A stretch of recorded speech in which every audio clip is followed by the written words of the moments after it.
My name's Alan. I'm 46, and I'll be honest with you. Family has always been the one thing I thought I could count on. I'm not naive. I know parents can play favorites. I know siblings compete. And I know not every family dinner is straight out of a holiday commercial. But I really believe that when it came to the big moments, the milestones, you show up for each other. You celebrate. You put aside your petty differences and give people their due. Turns out, I was wrong. Painfully wrong. I have one daughter, Emily. She's 18, smart as they come, and she's the kind of kid who makes you proud without even trying. She's never been flashy or loud.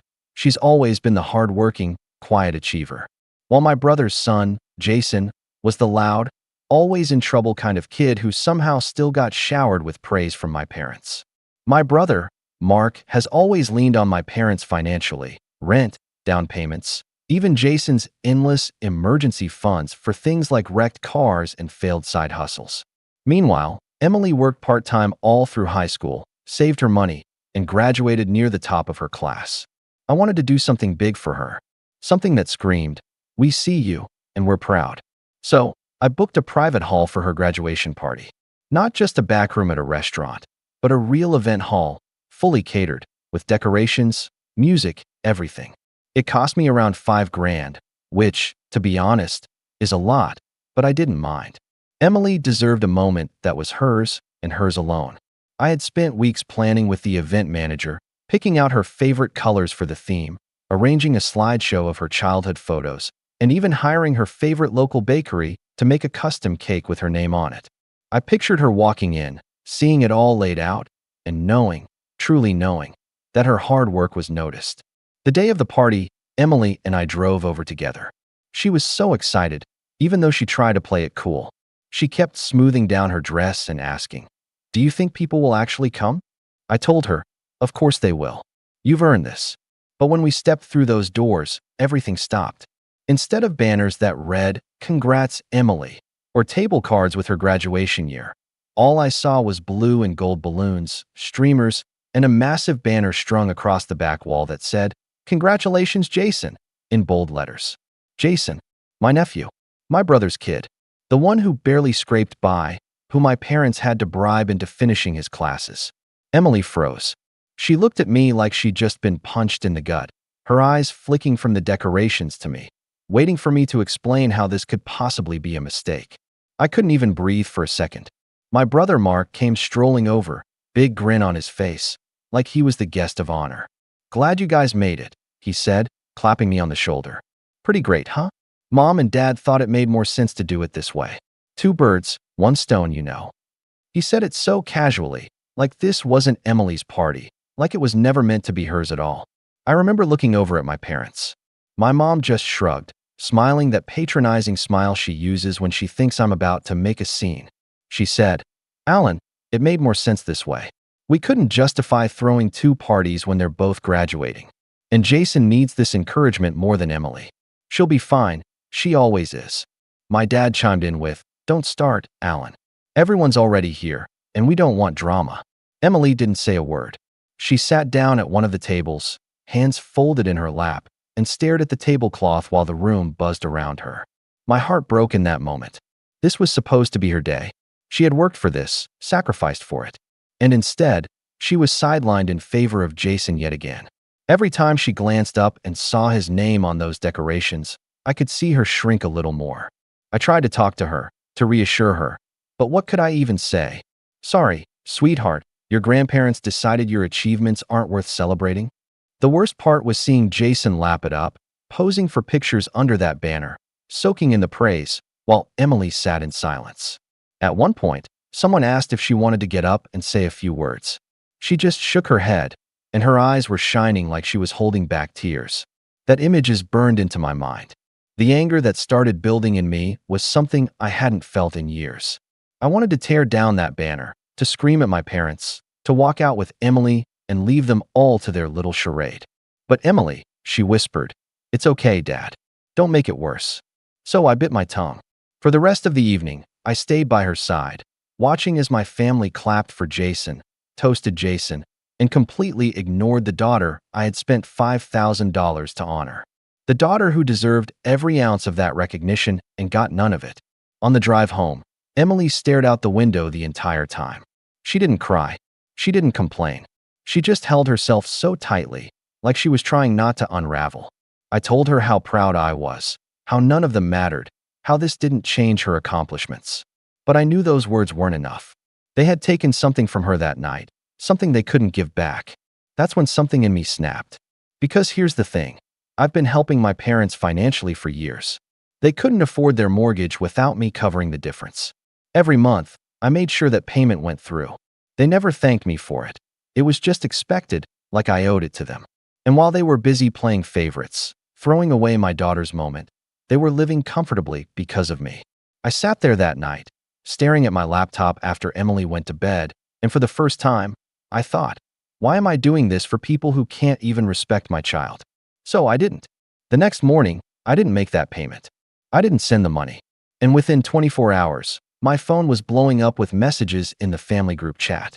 Begging, panicking, my mom asking if I had forgotten, my dad saying they couldn't afford the payment without me, Mark chiming in, telling me not to be petty and to think of the family.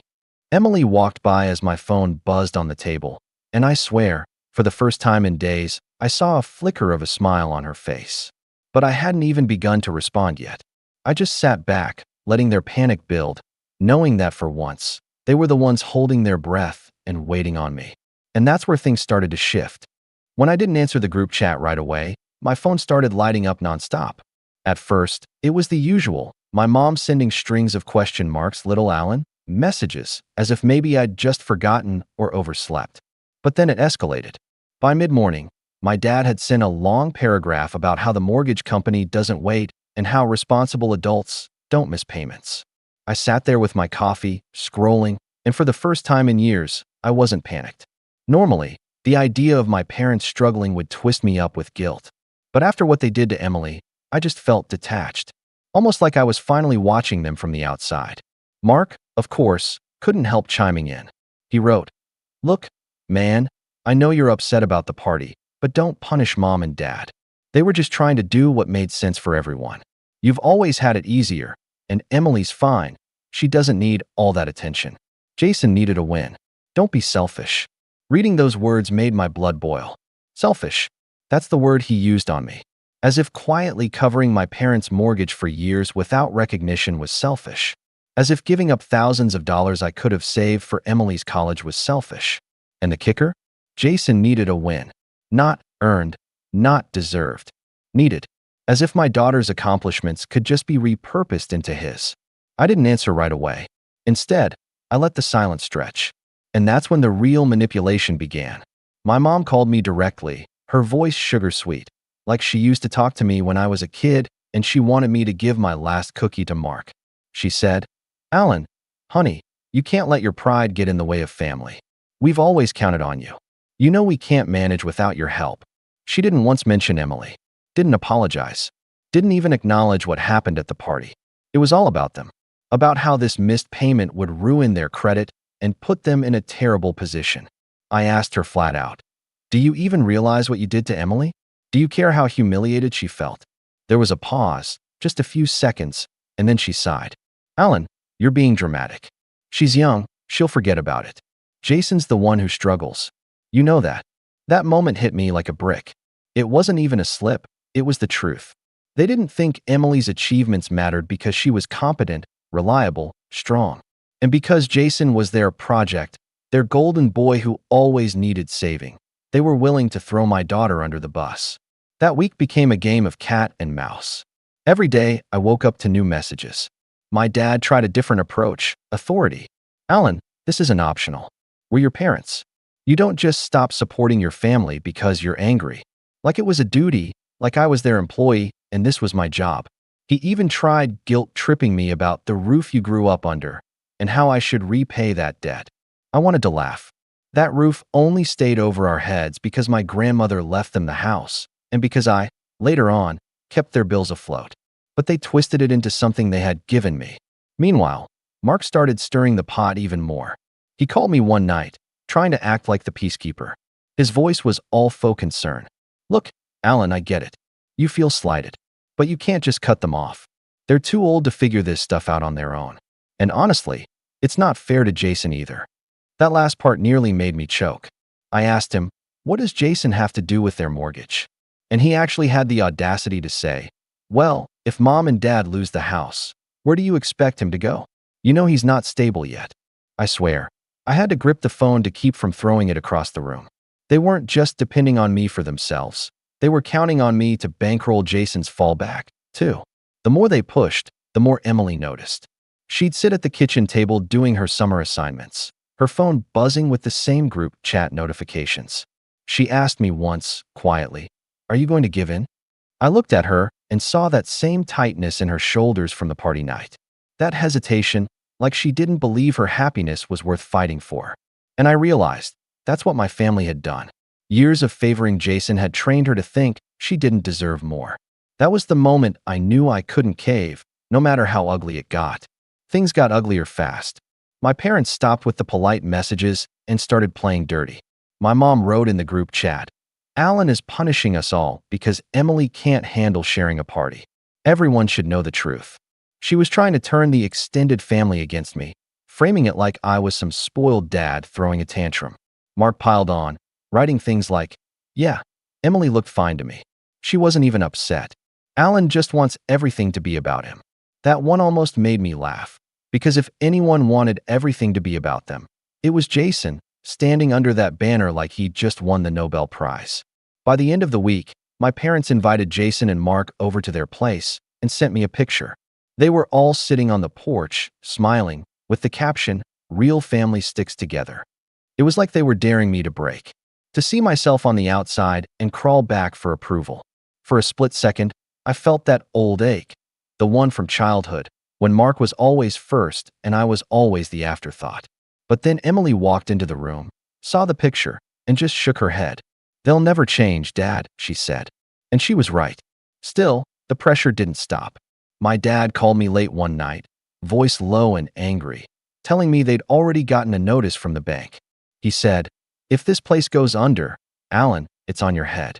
Don't think people won't remember who let their parents become homeless." It was pure manipulation, but it stung.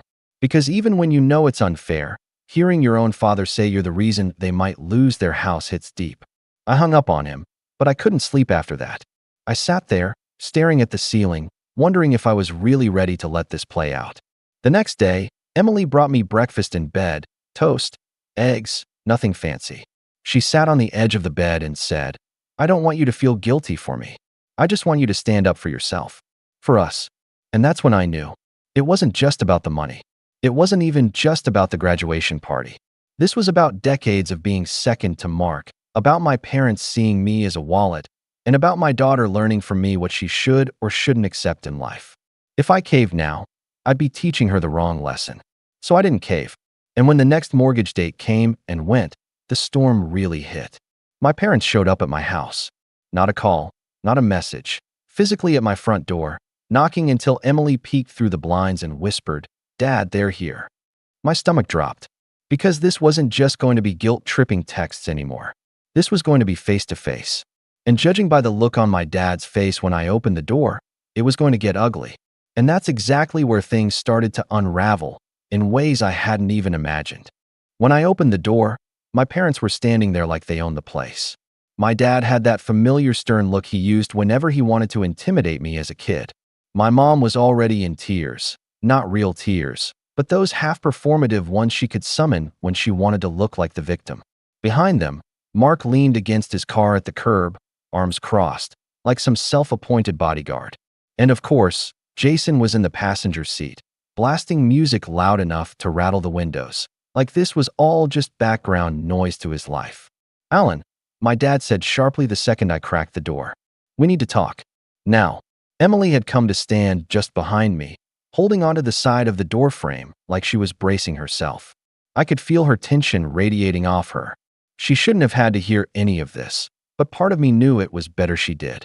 Better she saw who they really were, without the rose-colored filter I'd been guilty of putting over them for too many years. I stepped out onto the porch, closing the door gently behind me so Emily wouldn't be dragged into the front line. My mom immediately launched into it. "Alan, we can't live like this. The bank is calling, the late fees are stacking up, and your father's health can't take this stress. Do you want him to have another hard episode? Is that what you want? There it was, using his health as leverage. He hadn't had a serious issue in years, but she threw it out like a loaded weapon. I folded my arms, refusing to take the bait. You knew when you decided to hijack Emily's party that there'd be consequences, I said. My voice was calm, almost too calm. You made a choice. Now I'm making mine. My dad's jaw tightened. This is not about some silly decorations, Alan. You're jeopardizing your family's future over hurt feelings. You're supposed to take care of us. You mean bail you out? I shot back. You mean clean up every mess while Mark and Jason coast along? You threw my daughter aside for him, and you expect me to keep footing the bill like nothing happened? No. That's when Mark decided he had to jump in. He pushed off his car and walked up the driveway, voice dripping with that smugness he's perfected since we were kids. Don't turn this into some martyr act, Alan. You've always had more. More money, more stability. Mom and Dad can't survive without you, and you know it. But instead of helping, you're punishing everyone because Emily couldn't handle sharing a spotlight. Grow up. I felt my hands clench at my sides. I wanted to deck him right there, but I forced myself still. It wasn't about sharing, Mark. It was about respect. Something you've never understood, because you've always had it handed to you. The standoff might have ended there, just words traded back and forth like always. But then my dad did something I'll never forget. He pulled a folded envelope from his jacket pocket and held it up. You think you're so indispensable, Alan? Well, you're not. We've already fixed it. At first, I didn't understand.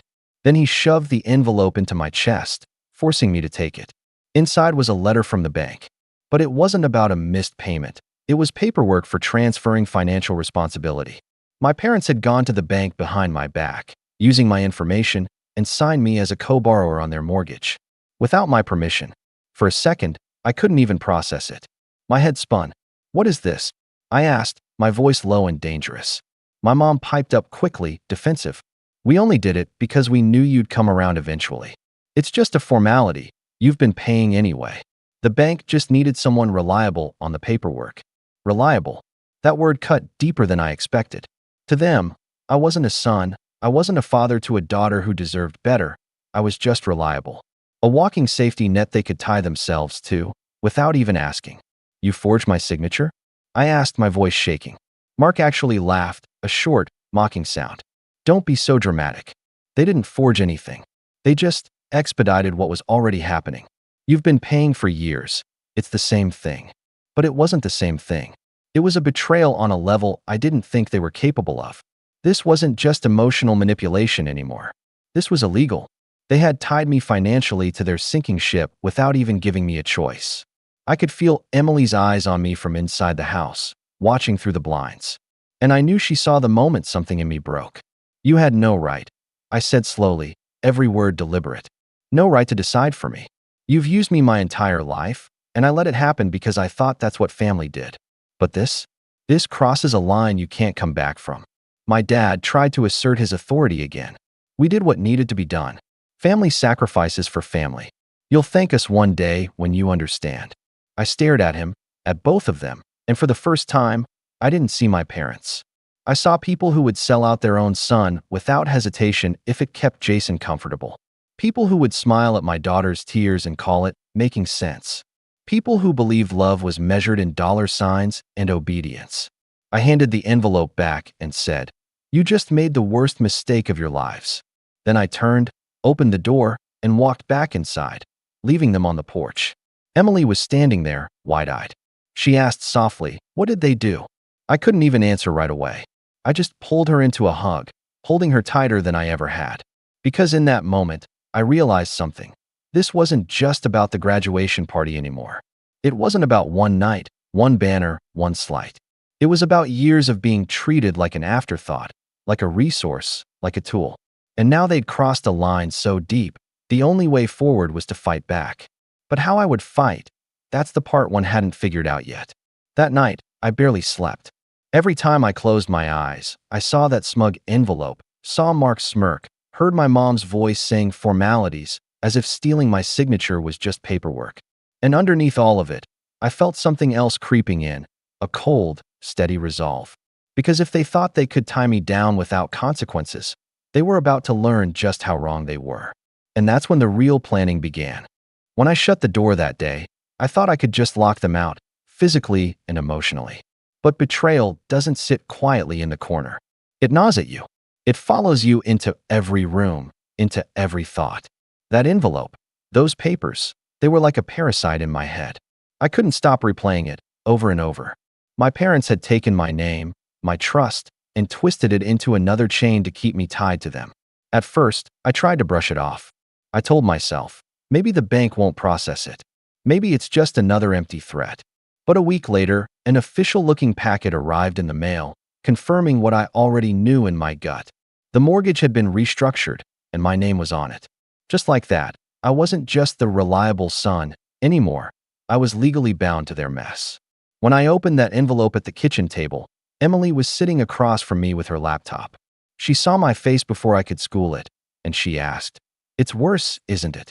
I didn't want to burden her, didn't want her to carry the weight of what her grandparents had done, but she wasn't stupid.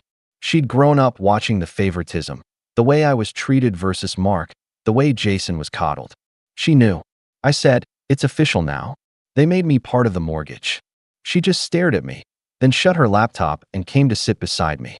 She didn't say much, but she put her hand on mine, and in that small gesture, I felt both comfort and shame. Comfort that she was with me, shame that she had to witness all of this. The days that followed felt like sinking into quicksand. I'd go to work, smile through meetings, pretend everything was fine, but the moment I got home, the weight of it all pressed down. The mortgage, the betrayal, the years of being used, it all caught up with me. Sleep became impossible. I'd lie awake at night, staring at the ceiling, hearing my dad's voice on repeat. We did what needed to be done. Family sacrifices for family. It wasn't just the financial part. It was the realization that the people I'd trusted most had been willing to cross a line that couldn't be uncrossed. That they saw me not as their son, not as Emily's father, but as a tool, a resource, a means to keep their golden child afloat. That knowledge was like poison, seeping into every memory I had of them. Even the good memories, holidays, birthdays, family trips, started to feel tainted. I'd picture Mark being handed the bigger slice of cake, Jason getting the better present, my parents brushing off my accomplishments with a half-hearted "that's nice." I used to shrug those things off, but now they replayed with a clarity I couldn't ignore. And then came the whispers. Extended family started reaching out, an aunt texting me, "Hey, I heard you're causing trouble with your parents. Is everything okay?" A cousin calling to say, "Your mom told me you've been under a lot of stress. Maybe you should apologize." They were poisoning the well, spinning their story before I could even open my mouth. I was being painted as the villain for refusing to be their doormat. It hurt in a way I wasn't prepared for. I'd always known my parents played favorites, but I thought deep down they'd still protect me. I thought at the very least, they'd never outright betray me. Now, not only had they betrayed me, they were dragging my name through the mud to protect themselves. Emily noticed the toll it was taking on me. She'd find me sitting on the couch late at night, staring at nothing, and she'd quietly drape a blanket over my shoulders. Once, she said, "Dad, don't let them win twice. Don't let them take your peace, too." Her words hit harder than anything my parents had thrown at me. She was right. If I let this break me completely, I'd be teaching her that betrayal had the final word. That was the moment I started to shift. I was still hurting. Every bone in my body felt heavy, every thought tinged with bitterness, but I began to see a sliver of clarity. If my parents had crossed the line, then maybe it was time I stopped trying to stand on it. Maybe it was time to walk away entirely. I started small, quietly, carefully. I went through old files, bank statements, receipts. I looked at where the money had been going all these years. How many loans to Mark had never been paid back?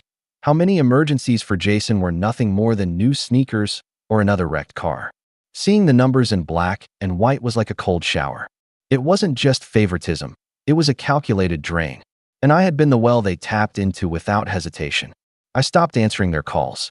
The group chat went from constant pings to long stretches of silence, broken only by guilt-ridden messages. "Alan, please, let's talk. Alan, you're being unfair. Alan, don't punish Jason for our decisions." Mark even tried sending me voice notes, full of that smug arrogance. "You can't ignore this forever, bro. Family is family. You'll come around." But I didn't come around. I started building walls. Financial ones. Emotional ones. I met with a lawyer, quietly, anonymously. I asked questions about the mortgage, about what rights I had, about how to protect myself and Emily from the fallout. The lawyer looked at me like he'd seen this story 100 times before. He said, "You're not the first client to have family entangle them like this. But you need to decide if you're ready for what it takes to get free." That question haunted me, because freedom would mean burning bridges that had been smoldering my whole life. It would mean accepting that my parents weren't just flawed, they were dangerous to me and to Emily. And I wasn't sure I was ready to admit that out loud. Still, I took steps. I opened new accounts they didn't know about. I rerouted my paychecks. I started untangling myself from every financial string they'd tied me to. Each step was small, but each one felt like I was reclaiming a piece of myself. And yet, the pain didn't go away. Rock bottom isn't just about losing trust. It's about losing the illusion you built your life on. For me, that illusion was family. And sitting there night after night, staring at those mortgage papers, I realized the family I thought I had never really existed. One evening, Emily came into the living room with her cap and gown still hanging in the plastic cover. She said, "Can we just do something just us? A picture? A dinner? Something to market, even if it's late." I felt my throat tighten, because in all the chaos, in all the betrayal, I'd almost let her moment slip away entirely. So we did. We dressed up, just the two of us. I cooked her favorite meal. We took pictures in the backyard with the string lights on, her smiling in her gown while I clapped like she was walking across a stage.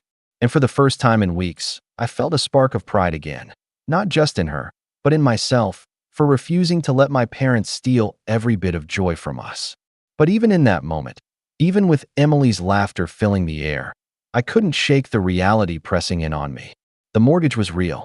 The betrayal was real. And if I didn't act soon, they'd keep finding ways to bind me tighter. I was at my lowest, hurt, isolated, painted as the villain to extended family, financially tied in ways I never agreed to. But somewhere in that darkness, a quiet plan began to take shape. Because if they thought this was rock bottom for me, they hadn't seen what I was capable of when I started climbing out.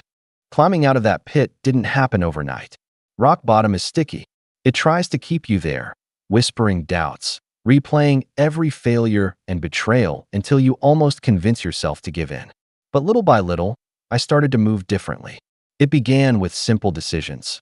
Waking up early to run instead of lying in bed scrolling through messages I no longer wanted to read. Cooking proper meals for Emily and myself instead of relying on takeout. Forcing myself to show up at work with my shoulders squared instead of slouched. Small choices, but each one was like a brick in a wall I was building. Not to shut myself in, but to shut my parents and brother out. My lawyer had warned me. Untangling myself from the mortgage wouldn't be simple. There would be hearings, documents, maybe even ugly accusations if my parents fought it. For a while, that scared me. The thought of sitting in a courtroom across from them, hearing them paint me as a selfish, ungrateful son, it was enough to keep me up at night. But then I realized something. I'd been hearing those accusations my whole life. You think you're better than us. You're selfish. You only care about yourself. Those words had already been hurled at me for decades. What difference would it make if they said them in front of a judge? So I started preparing, not with shouting or dramatic threats, but with quiet, meticulous planning. I gathered receipts, bank transfers, text messages, every piece of proof that I had been the one supporting them, not the other way around. Each file I put into the binder felt like armor. And slowly, the fear gave way to something else. Confidence. Work, too, became a refuge. I'd always done well in my career, but now I threw myself into it with a focus I hadn't felt in years. Maybe it was anger, maybe it was survival, but the result was the same. I started excelling. Projects I'd been putting off got finished. New opportunities came my way. When my boss asked me to lead a major client presentation, I delivered it flawlessly. A month later, I got a promotion. With it came a salary bump that gave me even more breathing room. The irony wasn't lost on me. While my family was busy trying to chain me down, life was actually lifting me up. Emily noticed the change, too. She started smiling more when she saw me at the kitchen table with my binder open, highlighting documents like a man on a mission. One night she said, "You seem lighter." And she was right. Not happier, not yet, but lighter. as if cutting those invisible ropes one by one was finally allowing me to stand tall. Meanwhile, my parents and Mark were unraveling. The messages kept coming, though they shifted in tone. First came the guilt trips, then the anger, and now, desperation. My mom sent me long messages about how they couldn't manage without me, how the late fees were unfair, how Jason shouldn't have to suffer because of my stubbornness. Every time I read the word Jason, I felt a spark of fury. He was a grown man, yet they still clung to him like he was their lifeline, while I was treated like the villain for finally saying enough. Then came the phone call that cemented everything. Mark called me, voice dripping with false concern, and said, "Look, Alan, we both know you can afford to keep helping. You just got that promotion, right? Don't make mom and dad pay the price because you're nursing some grudge. Jason's trying to get his life together. He just needs some more time. Be the bigger man. Be the bigger man." The phrase hung in the air like smoke. I realized in that moment they didn't even see me as a person with limits or needs. To them, I was an ATM with a pulse. They expected me to endlessly be the bigger man, while Jason never had to grow up at all. And something in me hardened. Instead of answering him, I started investing in myself and Emily. Literally and figuratively. I opened a new savings account just for her college fund, separate from anything they could ever touch. I talked to financial advisors about protecting assets, even about setting up a trust in her name so no one else could ever get their hands on what I was building. Every dollar I put into that account felt like an act of rebellion, like I was finally choosing my daughter over the endless black hole of my parents' and brothers' needs. Emily blossomed, too.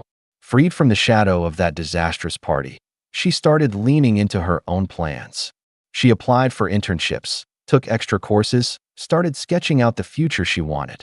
Sometimes I'd catch her at the dining table, laptop open, muttering about application essays, and I'd feel this quiet pride knowing I was finally giving her the foundation she deserved, one not poisoned by manipulation. And slowly, people outside the immediate family began to notice the cracks. That same aunt who'd texted me weeks earlier reached out again. This time, she said, "Your mom's been telling people you abandoned them, but honestly, I'm starting to wonder if she's leaving things out. She's always spoiled Mark." It was a small thing, but it meant the world. For once, the narrative wasn't entirely theirs. For once, people were starting to see through the act. It didn't mean the pressure stopped.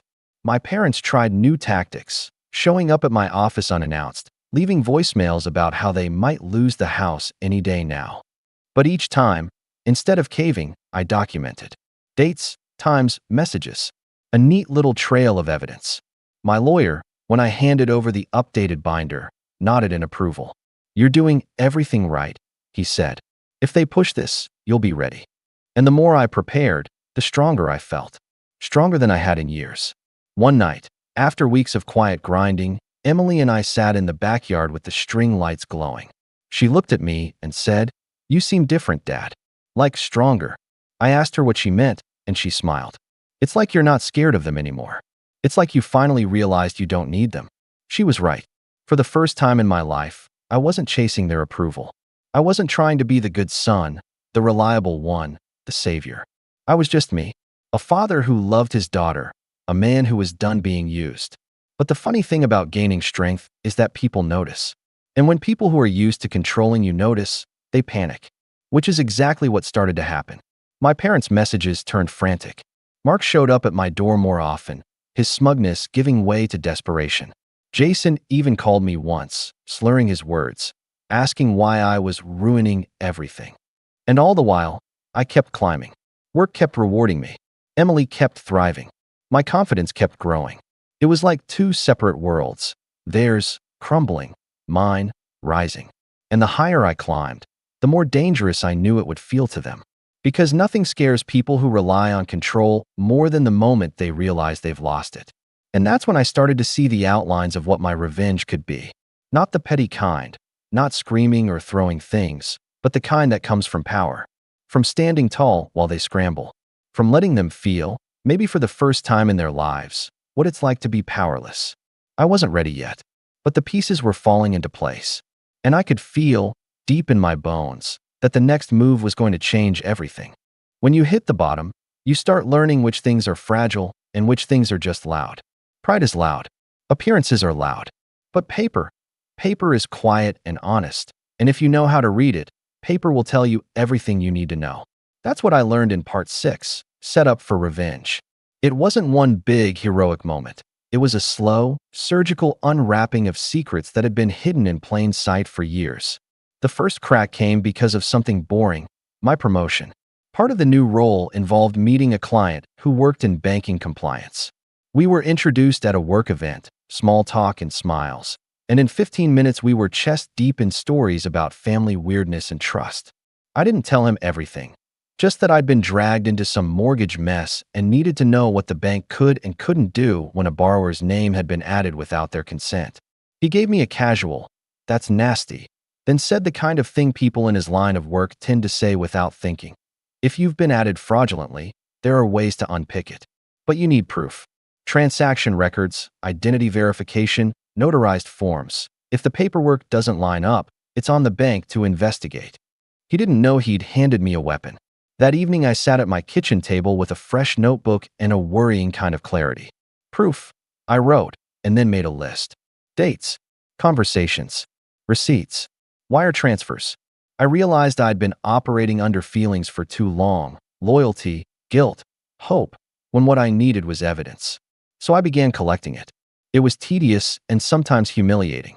I spent hours combing through old bank statements I'd downloaded years ago, tracing the payments that had gone to my parents. I found transfers labeled loan that had never been paid back, direct debits that covered their utilities, and a suspicious pattern of cash transfers coinciding with Jason emergencies. There were texts where my mother thanked me for always being there, and emails from their bank confirming account changes I'd never authorized. The more I collected, the more the neat, twined picture of my life with them started to look like a spreadsheet of favors nobody intended to settle. I hired a private investigator. I hated doing it. I felt like I was using professional spies on my own family. But the guy I found had a quiet competence that made me feel less like a paranoid son and more like a man building a case. Within a week, he turned up bank transfer confirmations showing that, yes, money had been routinely moved from accounts controlled by my parents into an account with Mark's name on it. Not one-off reimbursements. Large, regular payments with memos like auto and help. He also dug up one thing I hadn't expected: copies of documents sent to the mortgage company that used my name, but were dated before I knew anything was happening. The signatures on several of the forms were suspicious, crooked letters, inconsistent pressure, stuff a handwriting analyst later told me was a red flag for forgery. I remember sitting in my car in the rain, staring at those scanned documents on my phone. My hands shook. It was worse than I'd feared, and somehow crisper, more actionable. This wasn't family dysfunction anymore. It was a deliberate pattern of taking and obfuscation. They'd built a financial safety net for Mark, one that tied me directly to their obligations. And they'd done it without my consent. Next, I hired a forensic accountant. The accountant was blunt in the way only numbers can be blunt. "They've been moving money into a shell structure," she said after 2 weeks of digging. "There's a business account with odd deposits and distributions. Mark's the listed beneficiary on several transfers that correspond to what you thought were loans. It's set up to look like legitimate family support, but the flow of funds points to ongoing diversion." She printed out charts and arrows and timelines. On the paper, my parents' bank looked like a fountain whose streams all led to the same bucket, Mark's. Armed with that, I did something else I'd never imagined doing. I started talking strategically. I reached out to my aunt, the one who had texted earlier, and I met with her in a coffee shop under the guise of catching up. I asked careful questions, not because I wanted gossip, but because I needed corroboration. She told me things I already suspected. My parents had been quietly bailing Mark out of business setbacks. A vanishingly small number of people had actually seen the invoices Mark claimed were for repairs, and several neighbors remembered Mark bragging about buying new tools and toys while Mom's car stayed in the driveway for months. My aunt's face tightened when she said it, and I felt a cold satisfaction. She gave me names, people who had reasons to speak, if asked. I also started documenting emotional manipulation in a way the courts would understand. I saved voicemails where my mother used my father's health as a cudgel. I had my phone extract that showed the exact times they had been in my house, the timestamps of their texts, the photos they had shared pretending to be concerned. It felt petty to save 100 little humiliations, but in aggregate, they showed intent, a pattern of control, not familial chaos. Then there was the mortgage itself. The bank compliance contact helped me request a file review. Banks, especially after the financial crisis, hate the words fraud and unauthorized. The compliance officer told me how their internal escalation worked and, more importantly, what would move the needle: notarized statements, handwriting analysis, a criminal complaint for forgery if there was cause. It felt like learning a new language: statutes, affidavits, chain of custody. I bought the dictionary. One night, after a day of interviews and document collection, Mark came to our neighborhood. He texted, "We need to talk, Alan. This is getting out of hand." He tried to make it sound like he was worried about Mom. He came to the door and tried his old routine, half charm, half demand. I invited him in like I had a dozen times before. Only this time, I had a copy of the forensic report on the table. I watched him watch it. His mouth went thin. He shifted in his seat. He asked for explanations, feigned ignorance. But it was there: the flows, the memos, the match between transfers and adjacent emergencies. He had the look of a man counting the exits from a sinking ship and realizing his lifeline was a rope he'd been stealing. While all of this was happening, I did something quieter but more binding. I put Emily's future beyond their reach. I met with an estate attorney and set up a trust in her name. I moved assets I controlled, savings, investments, into accounts that were legally protected. Not flashy, not dramatic, but practical. Change beneficiary designations, set up multi-sig accounts, draft trust language that would make it legally messy for anyone to touch what was clearly hers. I set up an LLC to manage any property purchases I might make down the line in order to keep ownership clean and insulated. The lawyer who helped me do it had a kind of calm that was reassuring. You can protect what's yours. They can sue, but the courts like clean documentation. The paperwork felt like armor. There were softer moves, too. I began to cultivate allies in the extended family. Quiet conversations, little truths told off the record. One cousin admitted over coffee that she'd long suspected my parents favored Mark, but was too afraid to say anything out loud. Another family friend told me, in confidence, that there were old tax returns missing schedules and that it wouldn't be hard for the IRS to take an interest if someone pointed them in that direction. I didn't make threats. I simply filed things. With the PI's report, the forensic accountant's charts, and the bank compliance contacts guidance, I had a dossier that looked like an argument prepared for a judge and a prosecutor. Then the phone call came that made everything feel suddenly urgent. My compliance contact at the bank called me outside of business hours, voice hushed. "We've opened a preliminary inquiry," she said. "We can place a temporary freeze pending verification, but we need one thing from you: a sworn affidavit describing the unauthorized addition of your name and any supporting documents you have." In other words, if I signed and handed over what I had, the bank would act. They would investigate. They could even reverse certain transfers if they found fraud. I thought of my father's voice, the way he had tried to normalize the theft. I thought of Emily's small, brave face at the party when she didn't cry but couldn't smile. I thought of Mark, strolling under a banner he hadn't earned. I felt a fierce, sober thing settle inside me. Responsibility, but not the old kind. This was responsibility to my daughter, to the truth, to the idea that people who weaponize family shouldn't be allowed to do it with impunity. Signing the affidavit was the scariest thing I did. It meant there was no more pretending. It meant legal papers, hearings, the slow machinery of justice grinding forward. It meant that faces I'd loved for 46 years could be subpoenaed, that their lies might be exposed in black and white. I signed anyway. After that, the world narrowed to waiting and preparation. The bank put temporary holds on certain transfers and flagged accounts for review. My lawyer filed a request for emergency relief to prevent any further movement of funds out of accounts that the forensic report suggested were being siphoned. The PI continued to collect witness statements. The aunt I'd met with agreed to testify about Mark's inconsistencies if called. My cousin texted support. People I never thought would side with me were quietly aligning in ways that gave me strange new power. Power is a clean word for a dangerous thing. I felt it like a new suit, unfamiliar at first, then fitted to my shoulders. It frightened me to realize how fast I could turn the tables. A bank inquiry, a legal freeze, witness statements, an affidavit. Suddenly, the men who had always been able to call me at will were the ones who were vulnerable. But gaining leverage wasn't about breaking them. It was about giving myself options. If they chose to fight, there were courts and investigations and, possibly, criminal exposure for forgery and fraud. If they chose to negotiate, there were terms I could accept that protected Emily and me. If they panicked, there were reputational costs for them. None of those outcomes were pretty. None of them were simple. But for the first time since the banner in that hall told Emily's moment to take a seat, I felt like the future was mine to shape.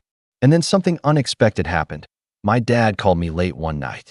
His voice was strained, a man who had been used to instructing now pleading. "Alan," he said, "we need to talk in person. Please, just come over." For a moment, the old instincts, boyhood respect, the desire for family to stay whole, pulled at me. But then I thought of the affidavit on file, the bank compliance team ready to act, the PI's timeline. I thought of Emily's trust, sealed and safe. I agreed to go, but I didn't go empty-handed. I didn't go to be manipulated again. I went with a copy of the forensic report, the PI's timeline, and the bank compliance confirmation on my phone. I went with a lawyer calling in to listen in if needed. I went with the quiet awareness that, for the first time in my life, I had options they didn't expect. I walked up their walkway like a man walking to a negotiation table. The porch light threw their faces into a familiar relief. The same faces that had once been my whole world, now briefly looking surprised to see me showing up on their terms. My father opened the door with a practiced smile that didn't reach his eyes. "You came," he said. "Yes," I answered. "We need to talk." Inside, the air tasted like late-night coffee and old routines. They sat where they always had. Mark hovered near the doorway. My mother kept wiping her hands on a dish towel like she had just been pretending to do chores while the kettle boiled. For a breath, everything threatened to collapse back into the past. Polite words, the same choreography. Then I placed a copy of the documents on the coffee table. Their reactions were all the colors of shock and calculation. My mother's face went pale. Mark's jaw clenched. My father's smile faltered. The quiet that felt absolute, as if the house itself was listening in. I watched them look at pages that traced years of movement, at handwriting reports that questioned signatures, at charts that showed how money flowed toward one son and away from another. I hadn't come to strike. Not yet. I'd come so they could see, in detail, what their decisions had wrought. I'd come so they could choose. Come clean and fix it, or fight me and let the bank, the courts, and the truth do it for them. That's where I left them on that night. Faces lit by lamplight, papers between us like cold glass. My father opened his mouth, but there were no words that could write what had been done. Mark looked like a man calculating exits. My mother looked broken in a way I had never seen her, not from grief, but from the sudden recognition that the mask had slipped. And then my dad said something I didn't expect. He didn't beg or shout. He asked quietly, "What do you want, Alan?" It was the question I had been preparing to answer for months. The answer would determine everything. I opened my mouth to speak, feeling the weight of all the little decisions stacked behind me. The trust for Emily, the affidavit, the freeze, the witnesses, the lawyer on speed dial. And then I stopped. Because some moves you make public, some moves you keep private, some weapons you put on the table, and some you keep sheathed until the right moment. I said nothing for now. I let the question hang there like the last note of a song. I let them feel the silence, the power, the choice. They waited. I let them wait. That's where I left it, with my next move wrapped tight in the quiet I had built. The setup was complete. The pieces were on the board. The game had become one of patience and precision. When the pieces were finally arranged, it turned out the most effective revenge wasn't loud or dramatic. It was surgical. Revenge that humiliated from a position of strength is rarely a scene in a hall or a shouting match at a kitchen table. It's the quiet removal of the scaffolding someone uses to prop themselves up. I had spent months building that scaffold in secret. Documents, witnesses, legal protections, and a trust for Emily that was beyond their reach. Part 7 was simply the act of removing the ladder beneath them and watching them scramble. I started where the bank had shown me to start, with paperwork in process. The compliance team liked being methodical. They liked boxes checked and dates verified. They had put temporary holds on suspicious transfers and begun opening a formal inquiry. I worked closely with them, submitting the notarized affidavit, the PI's findings, the handwriting expert's notes, and the forensic accountant's report. It felt clinical, unromantic, but it was effective. Within days, the bank placed more substantive restrictions on accounts linked to the transfers we'd uncovered. They flagged distributions to Mark and froze any movement that looked like it was trying to be funneled out. The bank wasn't petty. It was powerful, and once its machinery turned, it could make sudden things, like access to cash, disappear overnight. When the freeze happened, the first ripple hit their daily life. Utilities that had been auto-paid bounced. Automatic transfers they depended on failed. Mark started getting polite but insistent calls from vendors saying invoices were unpaid. At first, they blamed the bank, then each other, and then finally they realized something worse. Someone had noticed the pattern. My parents tried to call me, but I had trained myself not to pick up. Let them panic a little, I told myself. Let them feel the uncertainty I'd lived with for years. That same week, I did two public things quietly and with intention. First, I told two close, trusted family members, people I knew wouldn't gossip but would act if asked, to be ready to confirm dates and events if needed. They agreed.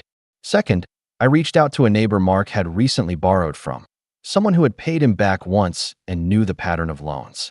The neighbor's eyes widened when I asked if he'd be willing to provide a written statement about what he'd seen. "I've been waiting for someone to do something," he said. That phrase tasted like vindication. The legal freeze didn't stop with the bank.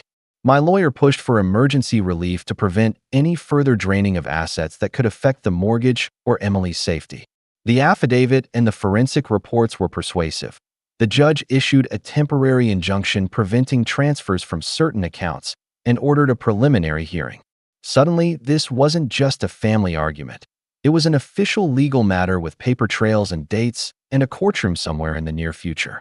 As the legal cords tightened, the social consequences began to unfurl. People talk when money stops showing up. Mark's contractor calls went unanswered, and someone forwarded a screenshot of an unpaid invoice to a local Facebook group where neighbors swapped business recommendations. The court document was public record. Some nosy relative posted a cryptic status about family frauds, and the thread started. I didn't post anything. I didn't need to. The internet and human curiosity did my work for me. People who had once nodded politely at my parents began to ask questions. Mark, who had always used loud charm to deflect, started to look smaller. He came to my door one afternoon, eyes bloodshot, voice sharp with a kind of panic he'd never shown before. "You don't have to do this," he hissed. "We can talk. Pay me back, set up a plan. You know I'll make things right." He sounded like someone bargaining at the bottom of a hole. I let him speak and I let him scramble. I handed him a printed copy of the forensic accountant's summary and watched his face go red as he read through the flows that led straight to him. The man who'd once leaned on my generosity looked suddenly exposed and amateurish in the face of explicit numbers. But the nastiest, most satisfying part wasn't the freeze or Mark's panic. It was watching my parents try to recover their preferred narrative and failing. They called every relative they could, trying to spin their way out of it. "It's a misunderstanding," they told anyone who would listen. "Our son Alan is overreacting." They tried to paint me as the unreasonable one, the emotional son who couldn't forgive a small mistake. That story didn't stick with people who'd been quietly watching for years. The aunt who had confessed her suspicions came forward with a calm statement about Mark's sudden lifestyle changes when he was supposed to be struggling. A neighbor produced bank photos that matched deposits. The PI's timeline synchronized with a cousin's memories of moved furniture and unexplained cash. It was like watching a house of cards built by decades of smiles and selective memory collapse under a gentle, precise gust. One evening, after the bank had issued a preliminary report and the injunction was in place, I received a thin envelope in the post. The handwriting was my mother's, shaky but careful. Inside was a short note. "We're sorry you feel this way. Come over and talk." It sounded like contrition, but I'd learned to read between the lines. I called my lawyer instead. He advised me to take nothing at face value and to use any direct contact as part of the record. If they reach out, acknowledge them, but keep dates and messages. "It'll help your case," he said. So I called back and left a voicemail that was polite, measured, and noted the date and time. Every small step was a thread I was keeping for the future. While the legal and social pressures mounted, I made strategic moves to protect my daughter from the fallout and to reinforce our independence. I finalized the trust documents, updated beneficiary designations, and transferred certain liquid assets into accounts outside of my parents' reach. I paid off a small investment property in cash and put it under the LLC with Emily listed as the intended beneficiary upon certain conditions. When my parents realized some of the funds they had assumed were still in our accounts had been sequestered, the panic in their voice was almost audible through the calls they left. The media of our small town, the local paper, picked up a neutral summary of the injunction. It was brief and factual, a legal dispute involving a local family and allegations of unauthorized account changes. No sensational language, just facts. But facts have a way of contaminating rumors. People began to sidestep the family gossip and mention, with cautious sympathy, that maybe something more was happening. The social atmosphere shifted from "Alan is being cruel" to "I wonder what's actually true here." That shift was a turning tide. When the tide turns, it's easier to see what was washed away and what's left clinging to the rocks. You might think that all this would make me giddy, some sort of revenge high. But the truth was steadier and stranger. There was satisfaction, yes, a real, clean satisfaction that only comes from writing a ledger. But there was also sorrow. Every legal success felt like a loss. A family that had been whole enough to laugh together at silly things was now a study case for a judge. There was grief under the satisfaction, a mourning for the life I'd thought I had. That grief kept the whole thing sober. I didn't want to break them, I told myself. I wanted to remove the dangerous scaffolding so Emily could grow up unafflicted by their choices. That aim kept me from gloating. Then came the confrontation I had waited for. The bank's preliminary findings had been enough for the mortgage company to pause certain processes. They requested, formally, an explanation for how my name had been added and asked for verification from all involved. The court scheduled a hearing to evaluate the injunction more fully. My parents had to choose: admit wrongdoing and attempt to settle, or fight it out and risk exposure and potential criminal referrals for forged signatures. They chose to fight, at least at first. The morning I learned they intended to litigate, Mark sent me an email that tried, poorly, to adopt a conciliatory tone while simultaneously blaming external accountants, misapplied payments, and clerical errors. He tried to insist that any transfers had been loans, all of which were intended to be repaid. The PI's timeline, the bank's frozen transfers, and the forensic handwriting reports made that claim look brittle. Still, their lawyer drafted a reply that aimed to buy time, to sow doubt in the forensic analysis, and to hint at procedural errors in the bank's freeze. I expected it. They were trying to use legal complexity as a shield, relying on the idea that my stamina might run out before the truth did. They had used endurance as their defense for years. So I made a decision that would change the dynamic. Instead of letting them litigate in private with their lawyers' smokescreens, I pushed for public clarity. I asked my lawyer to file a motion for expedited discovery and to ask the judge to allow certain depositions to be recorded. I wanted the record clear, I wanted witnesses to be formally sworn, and I wanted the chain of evidence tight. That move risked exposure for everyone involved, including me. This was not a risk to take lightly, but if the truth was on my side, public, structured scrutiny would be the most effective way to unmask the pattern. My lawyer warned me it would get messy and that I should be prepared for anything. I was. The motions were filed. The judge granted a narrow order for expedited discovery. Dates for depositions were set. My parents' faces when I told them were a mixture of anger and fear. Mark called that night, yelling about betrayal and how I was escalating things. But the fear was clear. The man who had always expected me to bail him out now had to prepare sworn testimony about his finances. The power had shifted. Just when I thought the gears had settled into motion, something happened that I hadn't entirely anticipated. A former business partner of Mark's, someone he'd cut ties with 2 years prior, reached out to me with documents showing apparent invoices Mark had used to justify transfers that didn't match any actual work done. The partner offered to give a deposition. It was the kind of corroboration that, once sworn, would carry weight in front of a judge.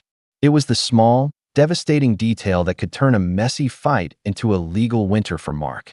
I sat there at my kitchen table with that partner's emails in front of me and realized how irreversible this all felt. The stage was set, depositions scheduled, banks investigating, freezes in place, public records beginning to stack up. I had achieved what I'd set out to do, removed the safety net that had allowed my family to treat me like a resource, and in its place, I had created a shield for Emily. And yet, even with the power in my hands, I felt the tension of the moment like a held breath. I knew the next steps, testimony, perhaps criminal referrals, negotiations, settlements, could still go in 1,000 directions. There was the risk of counterclaims, of reputation-scorching lies released in panic. There was also the possibility that my parents would finally see the reality and take honest steps to fix what they'd broken. Both outcomes terrified me in different ways. So I prepared. I gathered witnesses, fortified the trust paperwork, and rehearsed the statements I would give. I made sure Emily had someone to be with on days things got ugly. I made contingency plans for her schooling if the fallout impacted our lives. I did everything quietly, steadily, like a man closing the zipper on a suitcase and bringing it to the door. The day before depositions, my mother sent a text. "If this is about Jason, we'll talk. Please, think of the family." My fingers hovered over the reply. I could have answered, "I have thought of family. Your family, my daughter's family, the one you betrayed." I typed nothing. Not yet. Because the most important part of this wasn't the humiliation. They'd had plenty of humiliation already. It was the timing. Power is most potent when wielded precisely. I had orchestrated pauses, freezes, and revelations not because I wanted to hurt them without cause, but because I wanted to ensure the truth had room to breathe and for Emily to be protected if it blew up. And so I waited, suit pressed, statements ready, heart steady, aware that the next day's testimony might change everything. The depositions were the turning point. All the whispers, all the accusations, all the Allens being dramatic narratives, suddenly they had to face a recorder, a stenographer, and a lawyer asking precise questions under oath.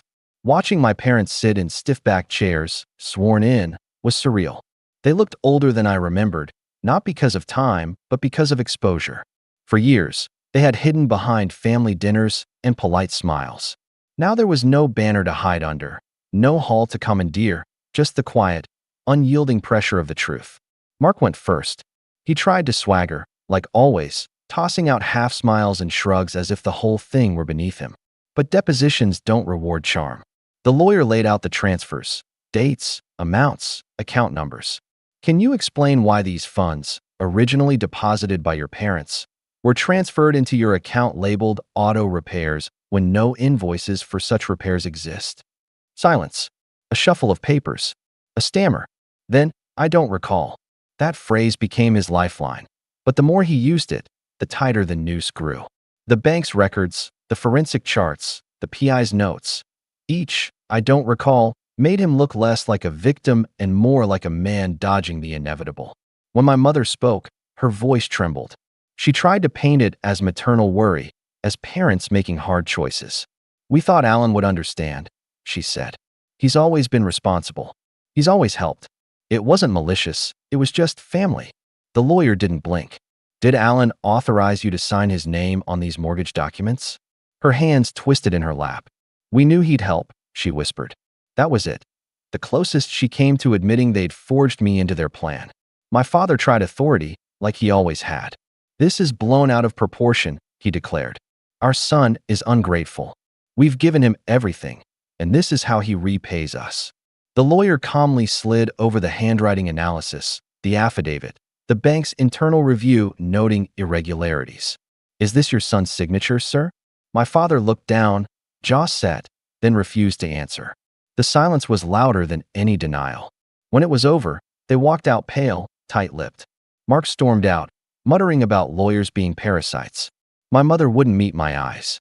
My father gave me a look that was half fury, half defeat. And for the first time in my life, I didn't flinch.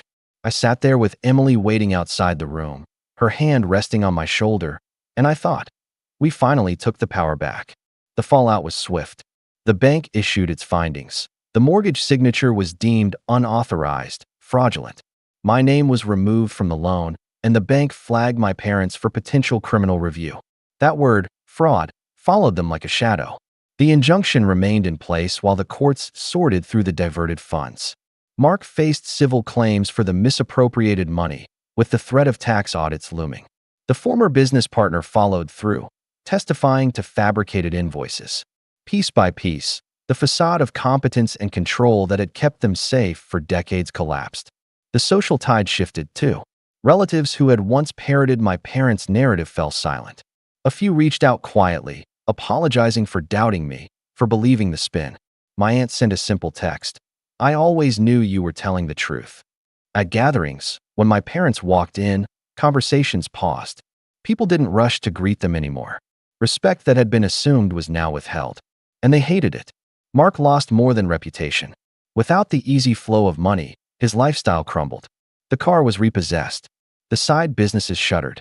I heard from a cousin that he'd moved back in with my parents. The golden child finally returned to the nest he had drained dry. But this time, the nest was withering. Bills piled up. Repairs went undone. The house, once kept afloat by my quiet payments, began to look worn. My parents tried reaching out, calls, letters, even showing up once more at my door. But I had nothing left to say. One evening, my father left a voicemail that summed it all up. "You've destroyed this family, Alan. I hope you're proud." I listened once, then deleted it. Because the truth was, I hadn't destroyed the family. They had. Years of favoritism, of manipulation, of theft dressed as tradition. This was the cost of their choices. And what about Emily? She thrived. With the trust secured and the college fund untouched by their chaos. She stepped into her future without the weight of their entitlement on her shoulders. At her small, private celebration, just the two of us and a few close friends, she gave a toast. "To my dad," she said, smiling through tears, "for teaching me that standing up for yourself doesn't make you selfish, it makes you strong." The applause that followed wasn't thunderous, but it was honest. And in that moment, I knew I'd done the right thing. Life didn't become perfect overnight.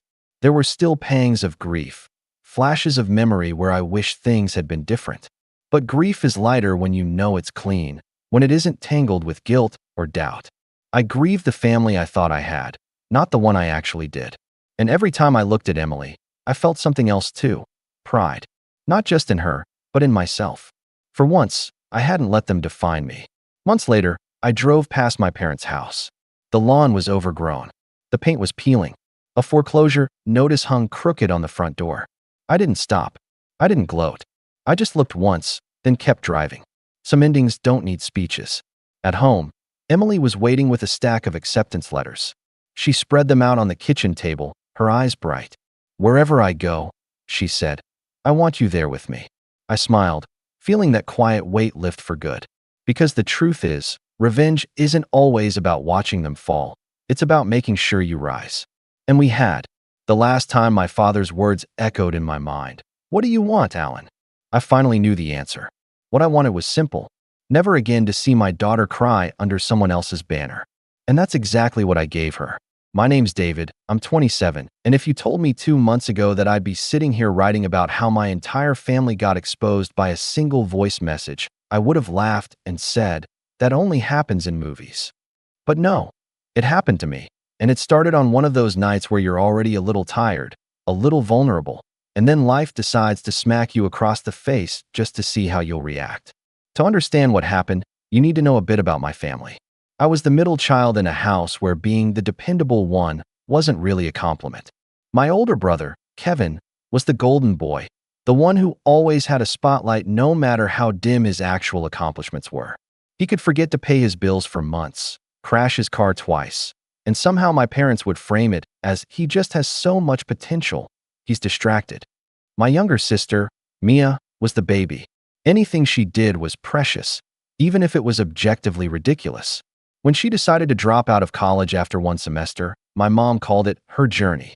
Meanwhile, I was the one working 2 jobs in high school to help keep the lights on, the one who covered groceries when mom's paycheck was late, and the one who quietly made sure my siblings' birthdays were never short of a gift, even when nobody else remembered mine. You'd think that would earn me a little respect, right? But in my family, responsibility wasn't admired. It was expected, like I was the floor under their feet, meant to hold them up, but never noticed. And I played into it, because what else could I do? When you're told for years that you're good with money and reliable, you start picking up the slack without realizing how much of yourself you're giving away. The breaking point didn't come in some dramatic fight. It came quietly, like most betrayals do. I was in my room, about to go to sleep, when I saw a voice message pop up on my phone. It was from Kevin. Weird. He never sends me voice messages. I pressed play, half asleep, expecting maybe a casual reminder about borrowing money or asking if I could drive him somewhere. But what I heard, does he really think we care? We're just using him until he's broke. I froze. At first, I thought I misheard. I replayed it. The exact same words. His voice, dripping with that cocky, dismissive tone I knew too well. My chest tightened. I replayed it again. And again. My brain kept tripping over the words, using him, until he's broke. And then it hit me. The message wasn't meant for me. It was meant for our mom. I sat there staring at the ceiling, my phone clutched in my hand like it might bite me. All those nights covering bills, buying groceries, handing Kevin loans I knew I'd never see back. All of it suddenly rewrote itself in my memory. They weren't grateful.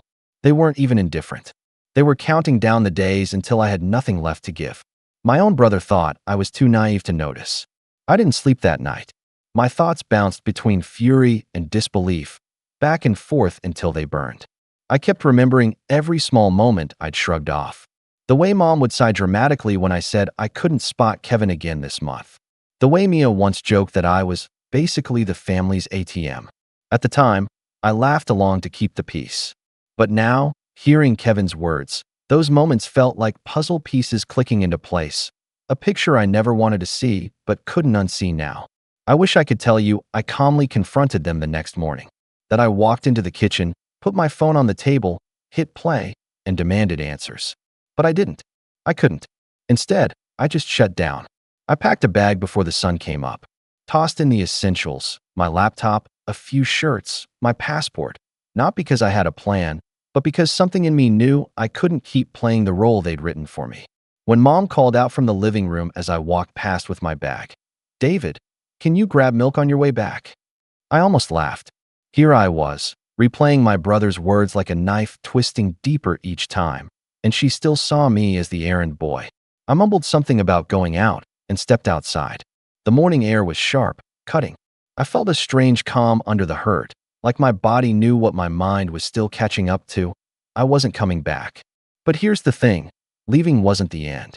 It was just the beginning. Because as much as I wanted to disappear, to never deal with them again, there was another part of me, a quieter, colder part, that whispered, "Make them see. Make them feel it." That's when I knew this wasn't just a story of me walking away. It was going to be something else entirely. And it all started with that single voice message, proof of what they really thought of me. Proof I couldn't ignore. Proof I could use. I didn't just vanish into the sunrise without leaving some kind of breadcrumb trail. I stayed in the same city, just a few neighborhoods over, in a tiny sublet apartment that smelled faintly of paint and old carpet. I wanted space, not a full disappearance. But when I tell you the calls started within hours, I'm not exaggerating. My phone buzzed so much that morning I thought maybe something had happened, some emergency. A dozen missed calls from Mom, 5 from Kevin, a handful from Mia. At first, I thought, maybe they're worried. For a moment, I almost let myself believe that. But the moment I picked up one of Mom's calls, the illusion cracked. "David, where are you?" Her voice was sharp, not panicked. "You can't just run off when we need you. Kevin's car broke down again, and I told him you'd help cover the tow. You didn't answer your brother. That's irresponsible." I didn't say anything at first, just listened to the words sink in. "No. Are you okay? No, what's going on?" Just straight to logistics and money. I muttered, "I'm busy," and hung up. My hands were shaking, not from fear but from the realization that everything I'd replayed in my head all night, it was real. They saw me as nothing more than the dependable wallet. The days that followed turned into an odd kind of performance. I stopped answering most of their calls, only picking up once every day or two. And every single time, without fail, it was some version of, "David, can you?" Or, "David, we need you to." Mia wanted me to help her with her rent because she'd spent her paycheck on a shopping trip. Kevin wanted me to cover his overdue insurance. Mom said she needed help paying off a small credit card bill that, when I asked, turned out to be nearly $4,000. When I hesitated, she'd guilt-trip me with lines like, "Don't you care about your family? We've done so much for you." That line stuck with me. "We've done so much for you." I kept replaying it in my head. What exactly had they done? Raised me? Sure. But love, real love, doesn't come with a tab. I thought about all the birthdays where my gifts were an afterthought, if they came at all. I thought about when I graduated high school and Kevin got a brand new laptop for future college work, while I got a handshake and a used duffel bag. I thought about when I came home exhausted after double shifts in college, and Mom would sigh and ask if I could drive Mia to her friend's party because she's too young to take the bus. All those little things I had buried started resurfacing like splinters working their way out of skin. And now, armed with Kevin's voice message, I couldn't ignore them anymore. The favoritism wasn't just in money, either. Kevin was constantly bailed out. When he lost his job, again, Mom blamed toxic bosses and said he just needed time to find himself. Meanwhile, when I mentioned maybe taking a week off after years of nonstop work, the response was immediate. A week? Who's going to help with bills while you're on vacation? Mia was treated like royalty. She once borrowed my car for a weekend and returned it with a dented bumper. When I confronted her, she rolled her eyes and said, "It's not that bad." Mom backed her up, saying, "You're being dramatic, David. It's just a car." But when Kevin's car broke down, they staged a family meeting, called it a crisis, and insisted everyone chip in for repairs. Everyone meaning me, because apparently Mia was still young and Kevin was between jobs. The irony of it all was suffocating. It was around this time that the manipulation started ramping up. At first it was little guilt trips, but then Mom's tone shifted into something darker. One night, she left me a voicemail that said, "David, you can't punish us for depending on you. Family is family. If you stop helping, what does that say about you as a person?" The way she twisted it, like I was cruel for setting boundaries, left me stunned. I saved that voicemail, just like I saved Kevin's voice message. Evidence. Proof. There were smaller moments that chipped away at me too. Kevin showed up at my apartment unannounced one afternoon. I don't know how he found out where I was staying, but there he was, knocking like he owned the place. When I opened the door, he didn't even ask how I was. He just walked in, sat on the couch, and said, "Look, man, I'm in a tight spot. I know you've got savings. Just loan me a few thousand until I get back on my feet. You know I'll pay you back." I laughed, not out of humor, but disbelief. "You'll pay me back? When? You've owed me for years." He scoffed, leaned back, and said, "Come on, don't be petty. You're not going to let your own brother sink, are you?" That sentence, more than anything, crystallized how they saw me. Not as a brother, not as a son, not even as a person, just as a safety net. Something to fall on when their bad choices caught up with them. After he left, I sat in silence for a long time. My anger was sharp, but underneath it was something heavier, grief. I realized I wasn't mourning money. I was mourning the family I thought I had. I was mourning the hope that one day they'd appreciate me. That hope died quietly in that small, dim apartment. The tension grew worse when they started pulling other people into it.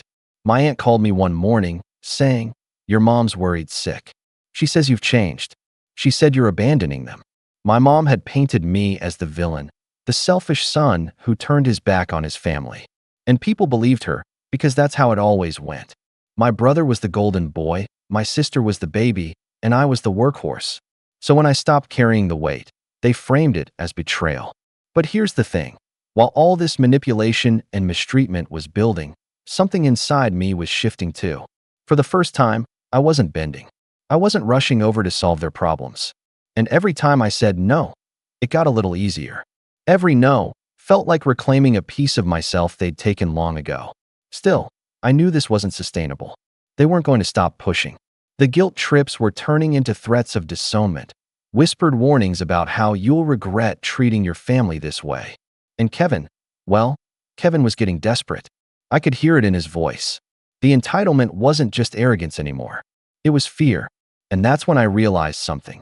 The more desperate they became, the more reckless they'd get. And if I played it right, that desperation could be the very thing that exposed them, not just to me, but to everyone. When I think back to the moment everything finally snapped, it wasn't loud at first. It didn't come with a slammed door or a screaming match. It came creeping in, disguised as just another favor, the kind I used to do without thinking. Only this time, I wasn't the same person they had leaned on for years. I had already seen behind the curtain. I knew the truth.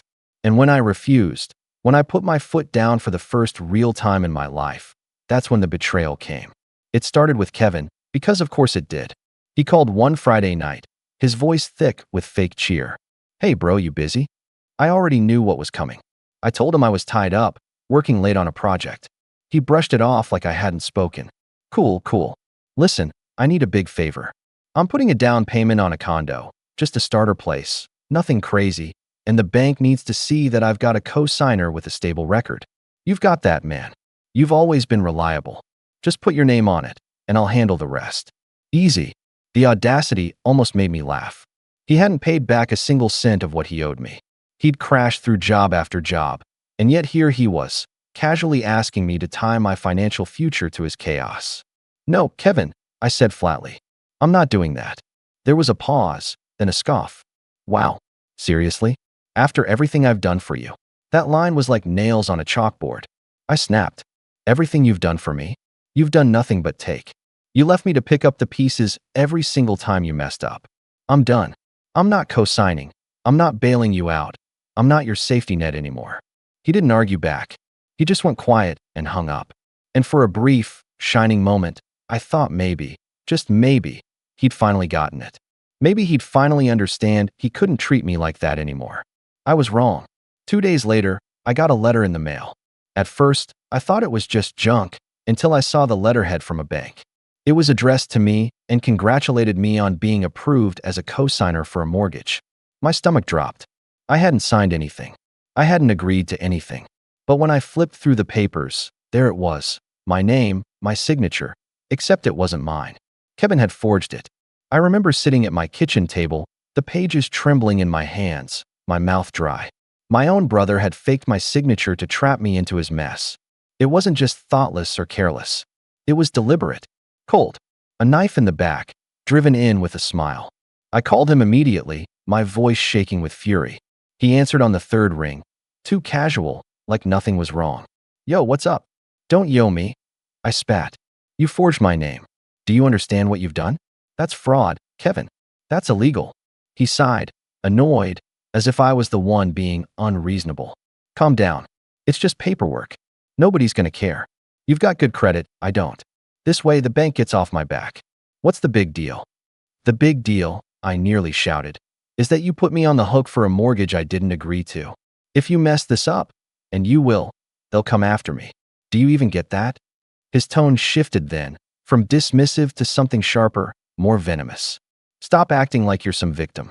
You've got savings, a good job, your own place. You'll be fine. We're family. Family helps family. Or are you too selfish to get that?" Selfish. That word hit me harder than I expected. After years of emptying my pockets, covering their bills, buying groceries, paying application fees for my siblings' schools, selfish was the word he chose. The betrayal burned hotter than any insult could. I didn't even respond. I hung up, my whole body shaking. I sat there for hours, staring at those papers, feeling like the walls of my apartment were closing in. The air was heavy, suffocating. I wasn't just angry. I was heartbroken. It was one thing to be underappreciated.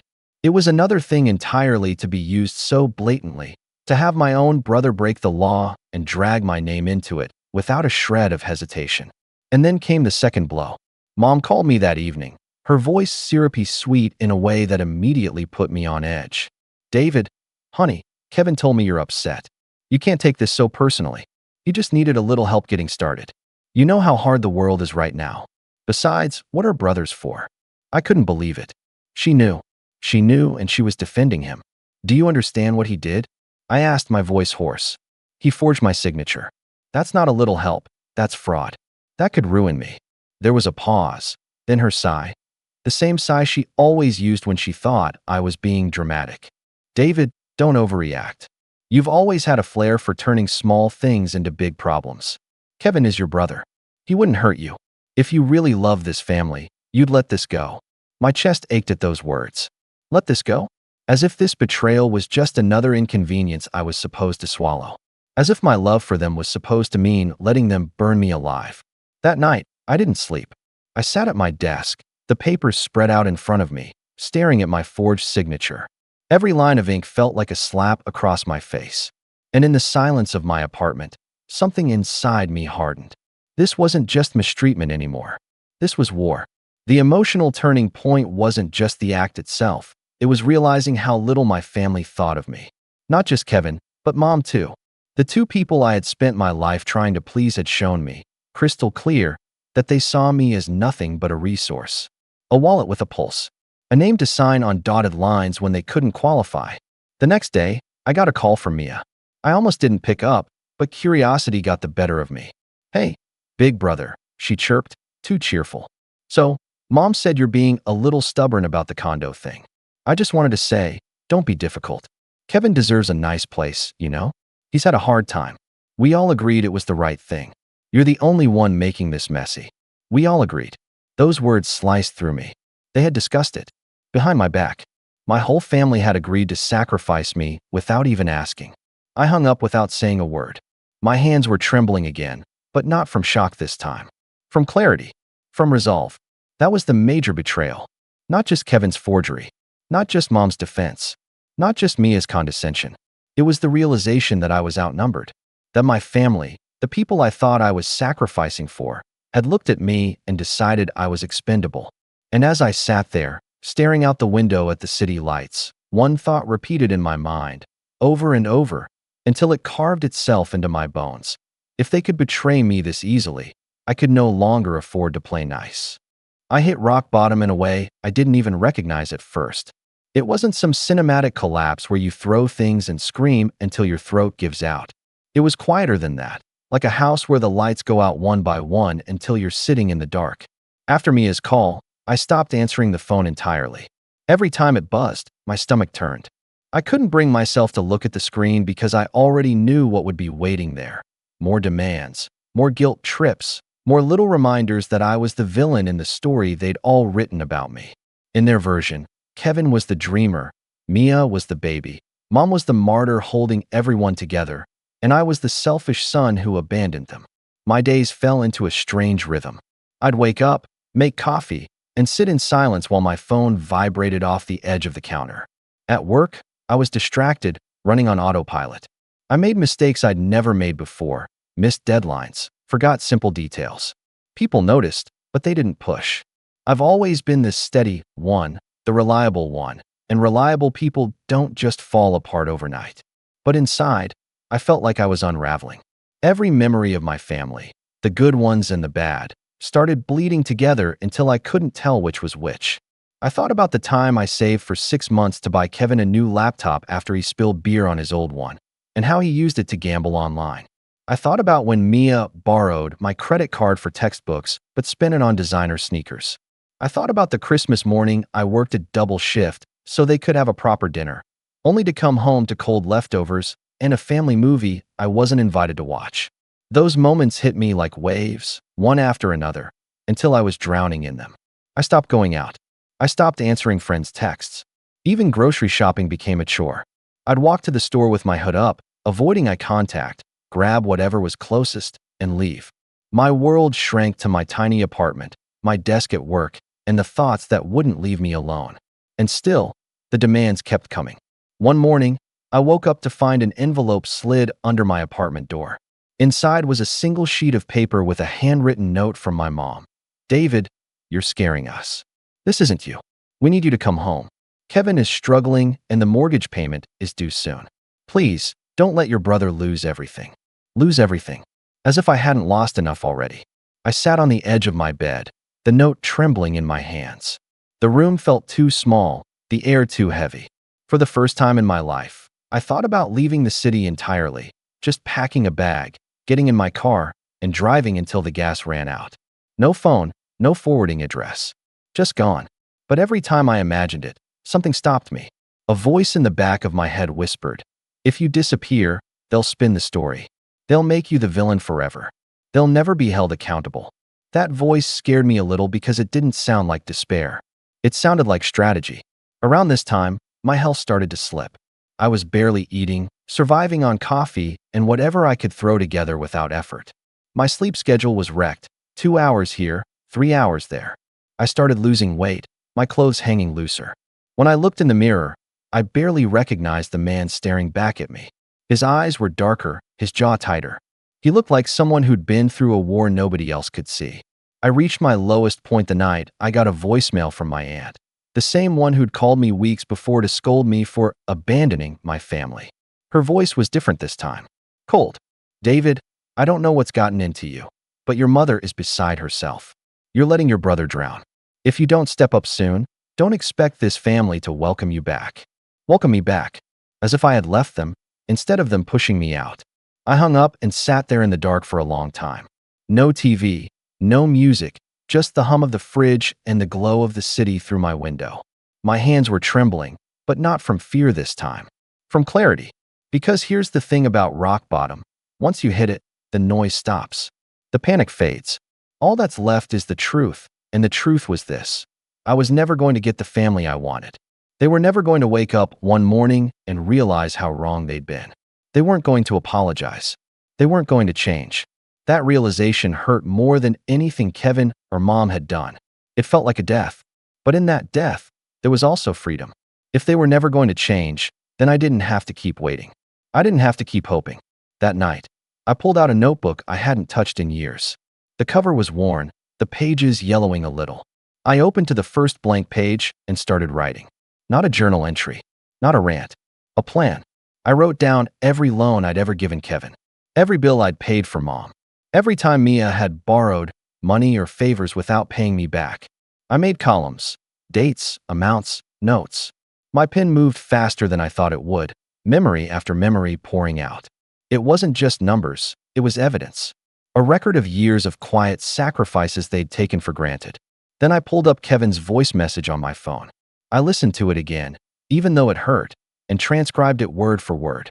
Then I did the same with Mom's guilt-tripping voicemail. Line after line, I built a paper trail. Proof of how they saw me. Proof of what they'd done. For the first time in weeks, I felt something other than despair. I felt focus. I wasn't sure yet what I was going to do with all of it. But I knew one thing. I wasn't going to let them bury me under their mess anymore. If they wanted a villain in their story, I'd give them one. Only not the kind they expected. I still went to work every day. I still paid my own bills. On the surface, nothing had changed. But inside, everything was different. I stopped answering their calls altogether. I stopped opening their letters. I let the guilt trips pile up in my voicemail like snowdrifts. And every night, I sat at my desk under the dim glow of a cheap lamp, adding more to my notebook. More details, more connections, more leverage. They thought I was breaking down. In a way, I was. But what they didn't see was that while I was breaking down, I was also building something. Rock bottom wasn't the end. It was the basement of a house I was about to rebuild on my own terms. And somewhere, in the back of my mind, a new thought started forming. Quiet, patient, dangerous. What if I could make them see? What if I could make them feel it? When you've been at the bottom long enough, the first step upward feels almost unreal. At first, I didn't even recognize it as progress. I thought maybe I was just distracting myself, numbing the pain by throwing myself into work and small routines. But slowly, piece by piece, I started to realize I wasn't just surviving anymore. I was changing. It began with small victories. At work, I forced myself to focus again. Those missed deadlines and half-finished projects had been hanging over me, making me feel like I was slipping in every direction. So I made a rule: no family calls, no distractions. My phone stayed face down on my desk, on silent. And with that simple boundary, I noticed something incredible. I got things done. My boss noticed too. After a few weeks of consistent effort, he pulled me aside and said, "David, whatever you've been doing, keep it up. The quality of your work lately has been excellent." It felt good. More than good, it felt validating. For so long, my worth had been measured by how much I could sacrifice for other people. To have someone notice my effort for what it was, without strings attached, it lit something inside me I didn't realize I'd been missing. From there, momentum started to build. I took on a bigger project at work, something I might have hesitated to do before because I was always bracing for the next family crisis to derail me. But this time, I leaned in. I stayed late, not because I was covering someone else's mess, but because I wanted to. And when the project launched successfully, my name was right there in the credit list. For once, the recognition was mine. With work stabilizing, I started looking at my finances. For years, my bank account had been a revolving door. Money came in, money went out, usually to cover someone else's emergency. Now that I wasn't bleeding cash into Kevin's endless debts or Mia's just this once requests, I realized I actually had breathing room. I paid off my remaining credit card balance within 2 months. I started putting money into savings. Watching that number grow, little by little, was like watching a shield form around me. Each deposit wasn't just money, it was security. It was proof I could stand on my own. The biggest shift, though, wasn't external. It was internal. I started running again. Back in college, I used to run in the mornings to clear my head, but I'd stopped when life got too heavy. One morning, after another night of sitting at my desk scribbling in my notebook, I laced up my old sneakers and just went. The air was cold, my lungs burned, and I felt out of shape, but when I came back, drenched in sweat, I felt alive. The next day, I went again. And again. Running became my ritual, my way of reminding myself that forward motion was possible, even when it hurt. And slowly, as my body grew stronger, so did my mind. The fog I'd been living under started to lift. I slept better. I ate better. I looked in the mirror, and, for the first time in years, I didn't just see the tired, hollow man who carried everyone else's burdens. I saw someone sharper, someone rebuilding. Meanwhile, my family kept trying to reel me back in. The calls didn't stop, but I didn't answer. They left messages that shifted in tone like a pendulum. One day guilt, the next anger, the next false sweetness. Kevin even texted me a photo of the condo, saying, "You'd love it here, man. We could split it." I didn't respond. Each silence was a declaration. I was no longer theirs to use. What they didn't know was that while I was ignoring them, I was also preparing. My notebook had grown thick with entries by now. I had every debt logged, every voicemail transcribed, every forgery noted. It wasn't just therapy anymore, it was a dossier. And with each passing week, the idea of using it stopped being a fantasy and started feeling like inevitability. But before any revenge, I needed to rise. I needed to get to a place where I wasn't just surviving them, but thriving in spite of them. That opportunity came sooner than I expected. My boss approached me with a new role, a promotion. More responsibility, yes, but also a significant raise. When he offered it, he said, "You've shown leadership potential. You don't just fix problems, you anticipate them." That's rare. I nearly laughed out loud. Fixing problems was second nature to me. I'd been doing it for my family my whole life. But this time, it was working for me, not against me. With the promotion came more income, and I didn't waste it. I upgraded my apartment to a slightly bigger one, with sunlight streaming through the windows and a kitchen that actually made me want to cook. I bought furniture that was mine, not hand-me-downs. For the first time, my space felt like it belonged to me, not borrowed, not temporary, not something I had to apologize for. Friends I'd neglected started noticing the change too. One evening, an old college buddy invited me out for dinner. I almost said no out of habit, but I went. Sitting at that table, laughing and talking about things that had nothing to do with family drama, I realized how much of life I'd missed by being tethered to their chaos. I started saying yes more often, to dinners, to hikes, to simple conversations. Slowly, my world expanded beyond the four walls of obligation I'd been trapped in. And all the while, my family's messages grew more desperate. Kevin left me a string of voicemails, his voice less confident each time. "Come on, bro, don't do this to me." Then, "You're ruining everything." Then finally, "If you don't help me, I swear I'll make sure you regret it." That last one didn't scare me. It only confirmed what I already knew. The power dynamic was shifting. They could sense it, even if they didn't understand it. For the first time in my life, I had something they couldn't touch: independence. And the more I grew, the weaker their grip became. By the time my savings account hit a number I never thought I'd see, by the time my new apartment was filled with light instead of shadows, by the time my friends started telling me I seemed like a different person, I realized something important. I wasn't just rising out of rock bottom. I was climbing toward something higher, something they couldn't reach. And in that height, in that clarity, the idea of revenge stopped being an abstract dream.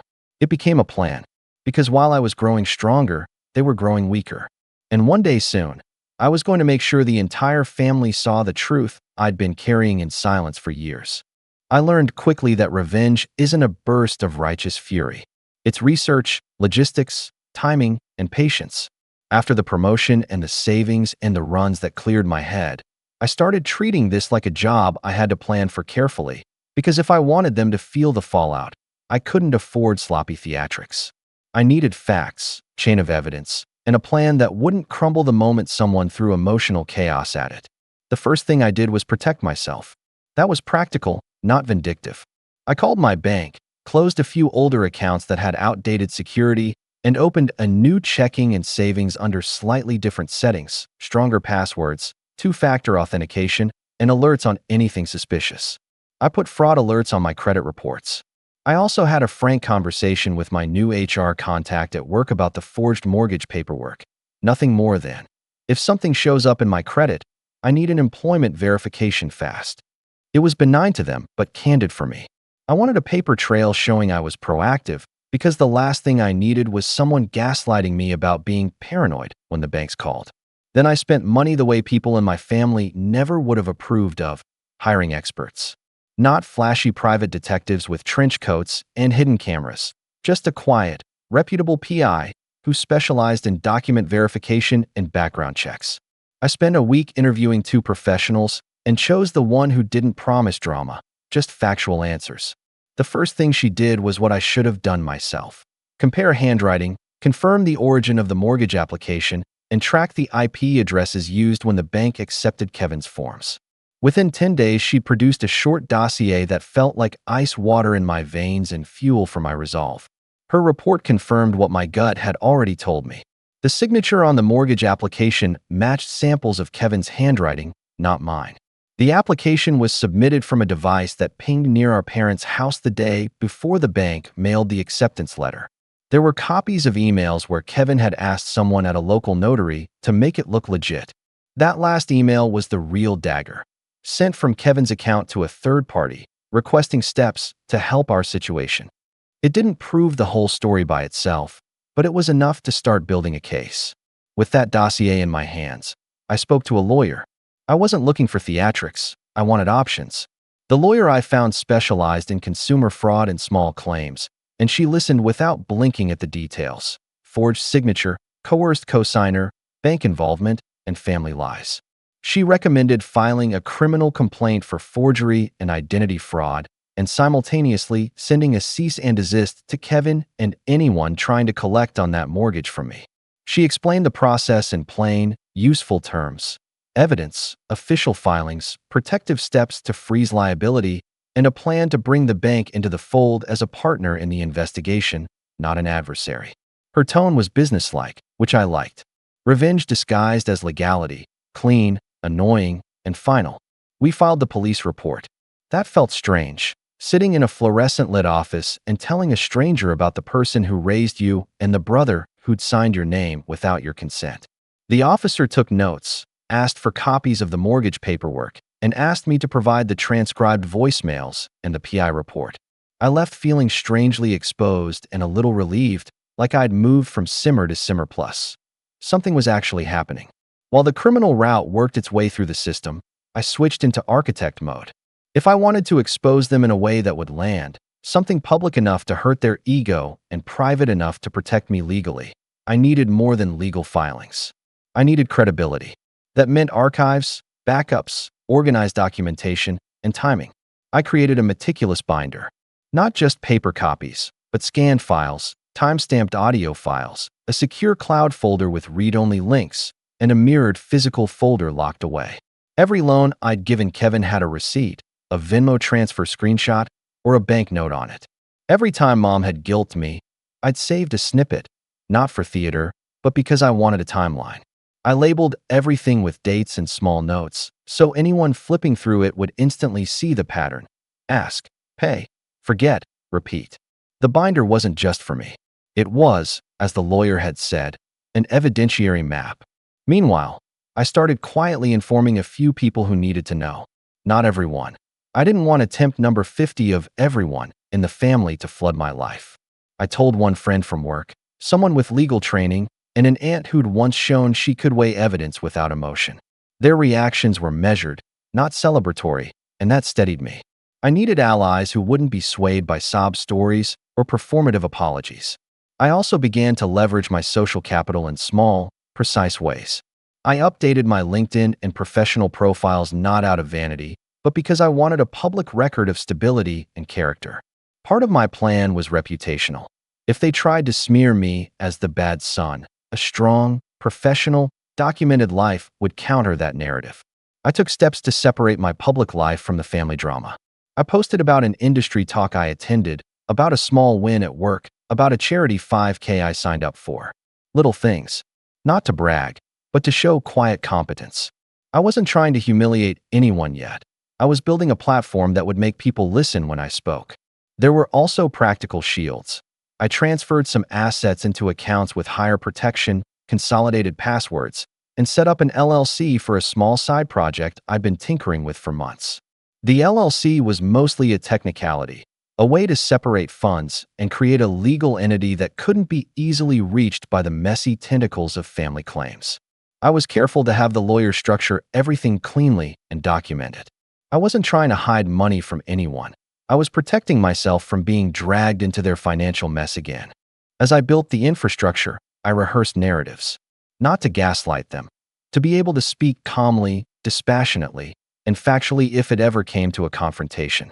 I practiced with my friend who had legal training, saying the facts without drama. Kevin forged my signature. Bank records show submission from his neighborhood. PI report confirms handwriting match. I filed a police report. Saying it over and over made it sharper, less like an accusation and more like a statement of events. I also began testing their boundaries in small ways. I started returning 1 or 2 calls with a neutral. I'm aware of the mortgage paperwork. I'm handling it through the proper channels. Their reactions were immediate and telling. Mom tried the hurt and confusion act, her voice wobbling as if the world was collapsing around her. Kevin oscillated between pleading and bravado, trying to guilt me and then pretending my absence was no big deal. Mia sent me a text that read, "We miss you, come home," and then followed it with a photo of the condo with an emoji as if to say, "See? Big move." Their attempts to pull me back and became more performative the more distant I remained. The PI's findings opened other doors. There were inconsistencies in Kevin's financial claims that suggested he'd been leveraging other people before me. Old rental agreements with someone else's name forged on them. Small loans where the signatures looked copied. A pattern of taking advantage of people who trusted him. That sobered me. This wasn't a one-off act of desperation. This was a pattern. The thought of how long this had been going on, how many lives it might have affected, made me angrier than I'd expected and also steadied my resolve to see it through. Soon, the bank contacted me. They said they were reviewing an internal matter and asked if I could come in to speak with their investigations unit. I went. The bank rep was professional. His face was a map of corporate neutrality. He confirmed they'd flagged a suspicious account submission and that my police report had helped prioritize their review. He couldn't promise anything, but he did say, "We take this seriously. If the forged documents are confirmed, we can reverse the approval and pursue recovery." That phrase, "reverse the approval," was the sound of a hammer in my chest. It meant Kevin could lose the condo deal. It meant his bragging pictures might go away. I also set a trap of sorts, ethically and carefully. I kept communicating, but only in ways that would generate records. If Kevin texted begging for cash, I replied by text asking for receipts and timelines. If Mom called, I followed up with a short email summarizing the call. Record, document, timestamp. The lawyer had been clear. Vague emotional appeals don't hold up in court. Facts do. The more I made them rely on text and email, the clearer the pattern became. All of this work, the PI, the lawyer, the bank conversations, the LLC, the financial moves, required money and energy. I spent both, but I stopped feeling like I was throwing resources into a black hole. Each expense was an investment in safety and leverage. Where once their voices could drown me, now I had standing and structure. I had, for the first time in my life, true options. And then came the moment that made the plan taste real. A cousin's wedding invitation arrived in the mail. It was for next month, scheduled at the same family hall where we'd had birthdays and holidays, the place full of our history. The invitation had that tone that families use to hint at unity. Big smiles, big toasts, maybe even a group photo. In the corner, someone had scrawled an extra note. "Family will be celebrating Kevin's new place. Hope you can make it." The casualness of it stung. They were already preparing the applause. I folded the invitation and put it on my desk with the binder on top of it. The binder felt heavier than it had before. That night, as I lay in bed, The city hum outside. I mapped out how the wedding scene could unfold. I imagined Kevin bragging about the condo at the reception. I imagined Mom rising in the middle of the crowd to give a teary toast about family and sacrifice. I imagined guests clapping while I sat with the binder under the table, files that could prick the whole balloon. Everything in me wanted to storm in and scatter the proof in a dramatic flourish. Part of the old me pictured vindication as a single, glorious moment. A microphone snatched, a speech interrupted, the truth screamed across the room. But I learned not to confuse drama with effectiveness. If I wanted lasting impact, I couldn't rely on a single moment of catharsis. The lawyer had reminded me multiple times, "You want this to stick. You want consequences that are recorded and irreversible." So I kept my plan quiet. I let the binder wait. I let the bank continue its internal review. I let the police handle their side. I waited for the right combination of official confirmation and public moment so that when I revealed the truth, it would be backed by documents, legal weight, and witnesses who could corroborate the facts. And then, 3 days before the wedding, everything changed in a way I hadn't expected. I got a text from my aunt, the one who'd always been practical, the one who could, if she chose, tip the family scales. Her message was short. "We need to talk. Please come over tonight. It's about Kevin." My heart did that ridiculous, double-beat thing it does in those movies right before the climax. A conversation with Aunt could be dangerous if she'd taken their side, or it could be an opportunity if she'd seen something. I looked at the invitation on my desk, then at the binder, then at the laptop where bank emails sat unread. For a moment, I almost closed everything down, deleted files out of fear. Then I remembered the notebook, the PI's report, the lawyer's steady voice telling me not to panic, and I grabbed my coat. I didn't know if I was walking into a setup or a surrender. I only knew that the next move, the one I was about to make by going to that house, could tip everything. I shut the door behind me, the winter air hitting my face like a promise, and walked toward whatever came next. The walk to Aunt Lila's house felt like walking into a courtroom. I wasn't sure whether I was the defendant or the plaintiff, whether she'd open the door with a casserole and warm eyes, or with arms crossed and a lecture about family loyalty. When she opened the door, she looked smaller than I remembered, the bright laugh lines at the corners of her mouth softened by worry. She hugged me, quick and careful, like she was testing whether I'd break if she held on too long. Then she stepped back and invited me in without the usual small talk. That in itself was a sign. Aunt Lila wasn't one for drama. She was one for quiet decisions. We sat in her kitchen at that old table where I'd eaten too many undercooked pancakes as a kid. She poured tea and then waited until the kettle had cooled enough for me to take a sip. "We need to be careful," she said finally, looking me in the eye. "I don't want to be the reason this explodes, but things have been off." She told me about a neighbor who had overheard Kevin bragging about how he'd pulled a fast one and how he'd asked the neighbor to hold off on something until after closing. She told me she'd seen receipts and bank notifications that didn't match the story the family was telling. She said it in a voice that had the steadiness of someone who'd weighed evidence quietly for days. There was no drama in it, just a tired clarity. When she asked if I had proof, I put the binder on the table between us. It felt heavier than I expected, like gravity had been concentrated into paper and ink. I walked her through the timeline. The loans, the payments that never came back, the voice messages transcribed and dated, the PI report with handwriting analysis, the bank's tentative communication, the police report number. She ran her finger along the edge of the pages as if reading a history of myself she hadn't wanted to see. "I'm so sorry, David," she said, and then she did something that surprised me. She reached across the table and squeezed my hand. "You did right by documenting it." We talked for hours, drafting the steps that would make the exposure unavoidable and unassailable. Aunt Lila had contacts, people who had watched our family for years, but who weren't interested in gossip. She agreed to quietly tell 2 cousins who were close to the family's social circle and, more importantly, who were known for their level heads. She agreed to be a witness to the pattern. She told me she'd even spoken to a priest from our old church who had carried a reputation for fairness, not to bring religion into it, but to have someone trusted by the community aware of the facts should gossip start.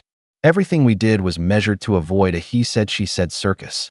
We were building a factual net. While Aunt Lila lined up sympathetic, sober witnesses, I let the legal process run its course in the background. The bank called back with an update.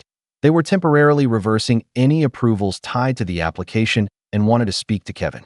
The police called to confirm they'd scheduled an interview for him next week, pending further review. I didn't celebrate. That's not my style. I marked dates in my calendar, double-checked the copies in the binder, and made sure everything was accessible in the cloud in case I needed to share it quickly and securely. But I also knew something important. Legal steps and quietly telling the right relatives would probably not be enough to make them feel the consequences. Some people change because the law tells them to.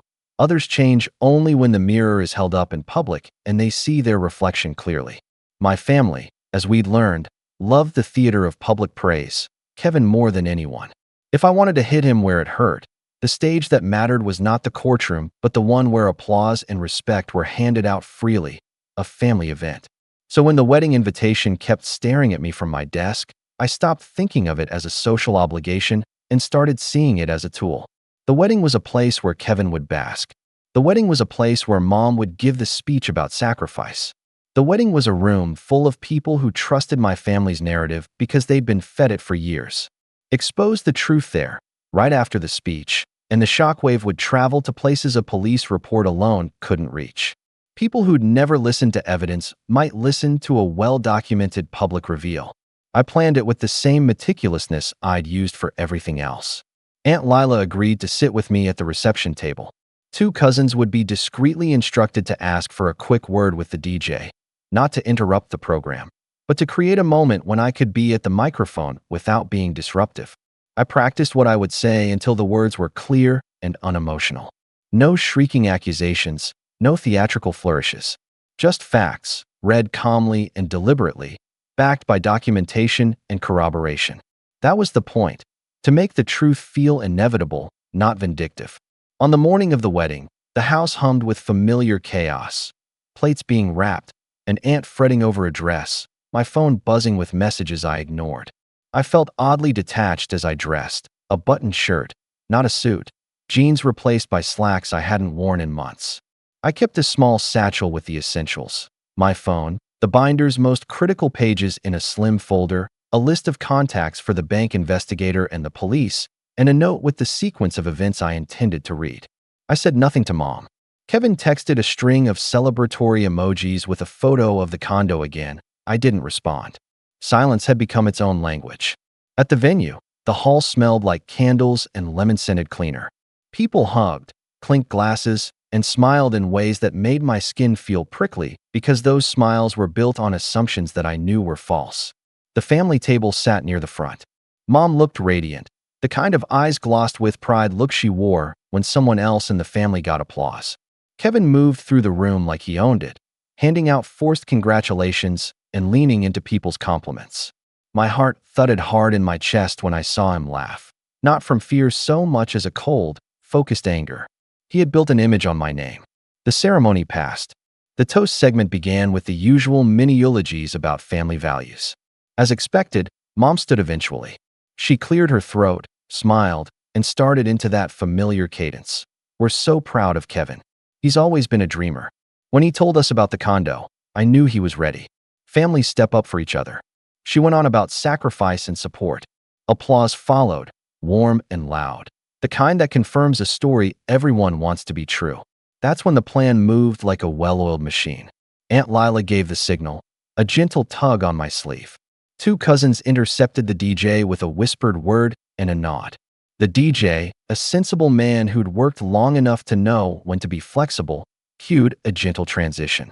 The microphone was handed not to me immediately, but to a cousin who offered a casual remark. Before we continue, can we have a moment to acknowledge something important? People murmured. Kevin smiled, unaware. Mom's smile widened, mistaking the interruption for another round of praise. That was the dangerous confidence I needed him to have. My cousin glanced at me and nodded. I stood and walked to the microphone with the small folder under my arm. The movement felt surreal, like walking underwater. I had rehearsed staying calm. I had rehearsed every sentence. My throat was dry, but my hands were steady. I tapped the mic, which squealed softly, and said, I don't want to derail the evening. I'll be brief. The room quieted in that peculiar way it does when someone grabs a line of attention. People leaned forward, curiosity, Anticipation, the social equivalent of a held breath. I started with facts. A few months ago, I received a voice message that wasn't meant for me. It was a message from my brother, recorded to our mother, in which he said, "He thinks we care? We're just using him until he's broke." I saved that message. I also had my signature forged on mortgage paperwork that involved my name. I filed a police report. I hired a professional to verify handwriting. The bank has placed a hold on the loan while they investigate. I have copies of the documents here. I felt the room tilt. Some people went pale. Others shifted their weight, uncomfortable. Kevin's laugh died on his lips. I didn't shout. I didn't accuse with emotion. I read the PI's summarized findings, the date the application was submitted, the detail that it originated from an IP address near our parents' house. I said, I'm not asking anyone to choose sides. I'm asking people to look at the facts. Aunt Lila quietly stood, and, like a slow wave, two cousins moved to the edges of the table to corroborate what I'd said. They'd been told different versions of events. They had seen social media bragging that contradicted those versions. The DJ kept the music low, but ready to cut if needed. Then, and here's where timing matters, I did something I'd debated for weeks. I held up my phone and played Kevin's voice message. His words filled the hall. Does he really think we care? We're just using him until he's broke. For a beat, the world narrowed to that sentence, repeated in the hush. I watched faces in the crowd, some twisted with confusion, some with dawning horror. Mom's hands flew to her mouth. Kevin's face went ashen, the color draining from him in real time. But I stopped there. I didn't unfold every page of the binder across the table. I didn't throw accusations and walk out triumphant. That wasn't the point. The point was to make the truth undeniable and to set off a chain of events that would continue after the room emptied. I spoke calmly about the bank's review and the scheduled police interview. I told people I had filed a formal complaint and that I'd given copies of all documents to the investigator. I asked not for revenge, but for accountability. That's when I heard it. The sound of people processing something they believed without questioning. A cousin whispered, "No way." Another said, "He wouldn't," and then stopped. Among the clinking of glasses and the soft shuffle of chairs, there was a sudden clarity like wind through leaves. Mom was crying softly, not theatrical sobs, but real, raw sound that cut me unexpectedly. I felt something. Not pleasure, not triumph. An odd, quiet satisfaction that the truth was unspooling, not the giddy glee I had imagined in those darker hours. Kevin rose then, the way someone does when they're planning to argue. His voice was edged with the rehearsed outrage I'd heard before. "David, you can't do this here," he said. "You're tearing our family apart." He stepped forward, eyes wild, expecting to rally the room. Instead, he was met with faces that were no longer reflexively on his side. Some guests avoided eye contact. Others looked at him as if seeing him anew. At that precise, fraught moment, a text buzzed in my hand. I didn't look at it at first. I kept my voice steady and said, "I'd rather not argue tonight. The police have an appointment scheduled with Kevin next week to go over the paperwork. The bank has put the application on hold pending their internal investigation. I'm giving you all this because you deserve to know the truth." I folded my hands to hold the folder like evidence instead of a weapon. Then the text buzzed again, harder this time. Aunt Lila's face tightened as she read something on her own phone, her lips pressing together. For a second, she looked like someone seeing an outcome she hadn't expected. Kevin's jaw clenched, and he took a step toward me that was part threat and part plea. I glanced quickly down at my phone.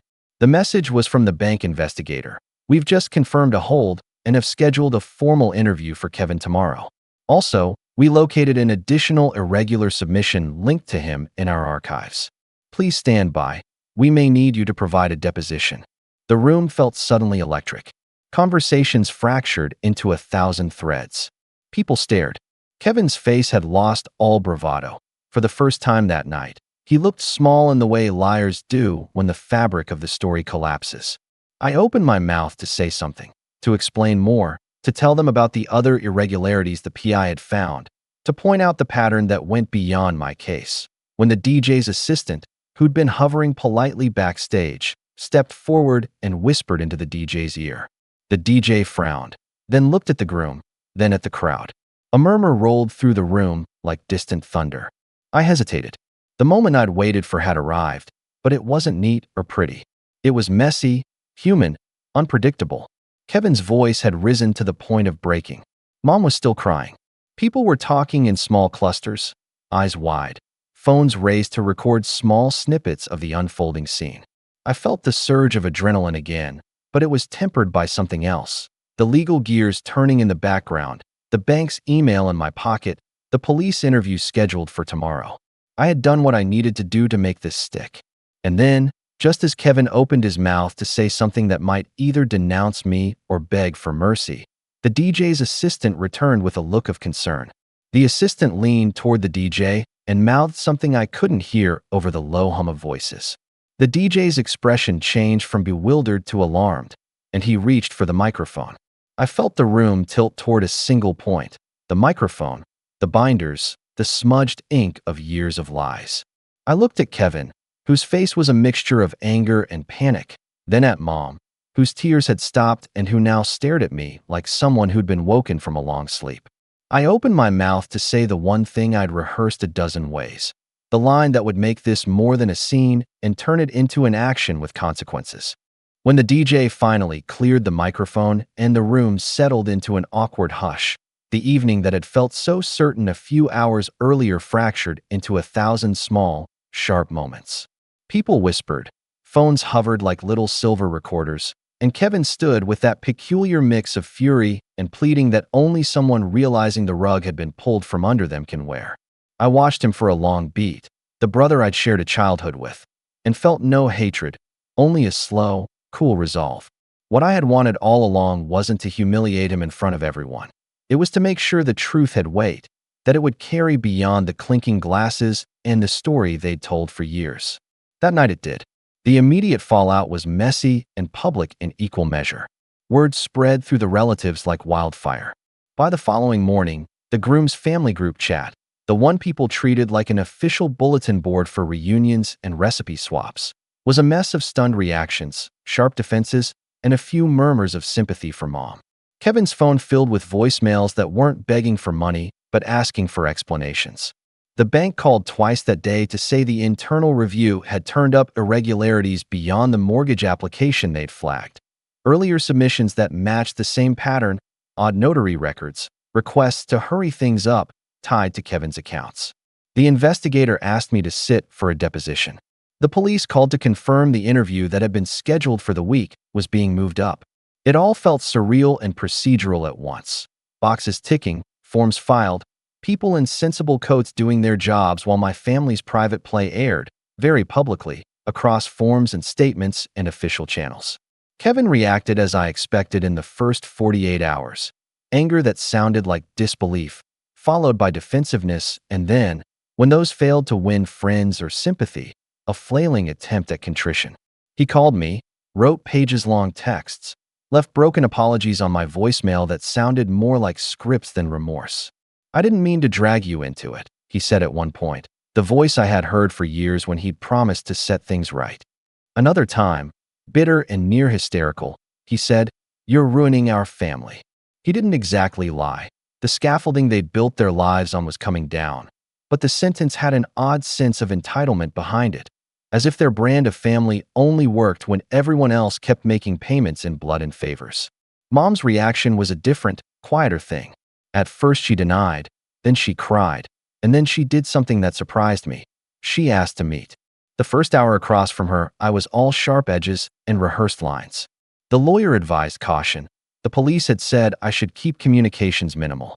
But when she came, eyes red, voice small, and said, "I thought I was protecting you in my way," I saw something fragile under the armor. Her defenses weren't ironclad because the thing she'd been leaning on for decades, the story that tied all of us together, had been exposed as an arrangement that used me more than it loved me. She tried to explain choices away with tired phrases. "We were trying to keep the family together. We didn't know it would hurt you this much." And sometimes those words read like excuses. Other times they read like a woman who had learned how to survive in the only way she'd ever been shown. There were consequences that moved beyond feeling.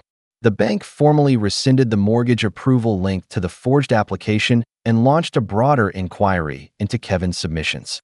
That alone unraveled the condo situation. Offers were withdrawn, the closing window shut. The notaries who had processed dubious documents were also flagged.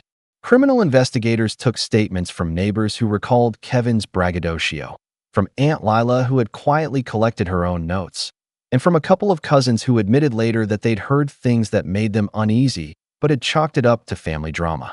Eventually, Kevin was formally charged with forging signatures and attempted fraud. It wasn't immediate. The wheels of the system grind methodically, but it was inexorable.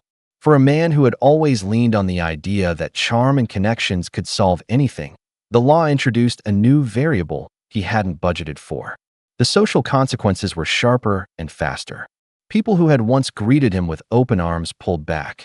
Invitations that had been automatic started coming with hesitations.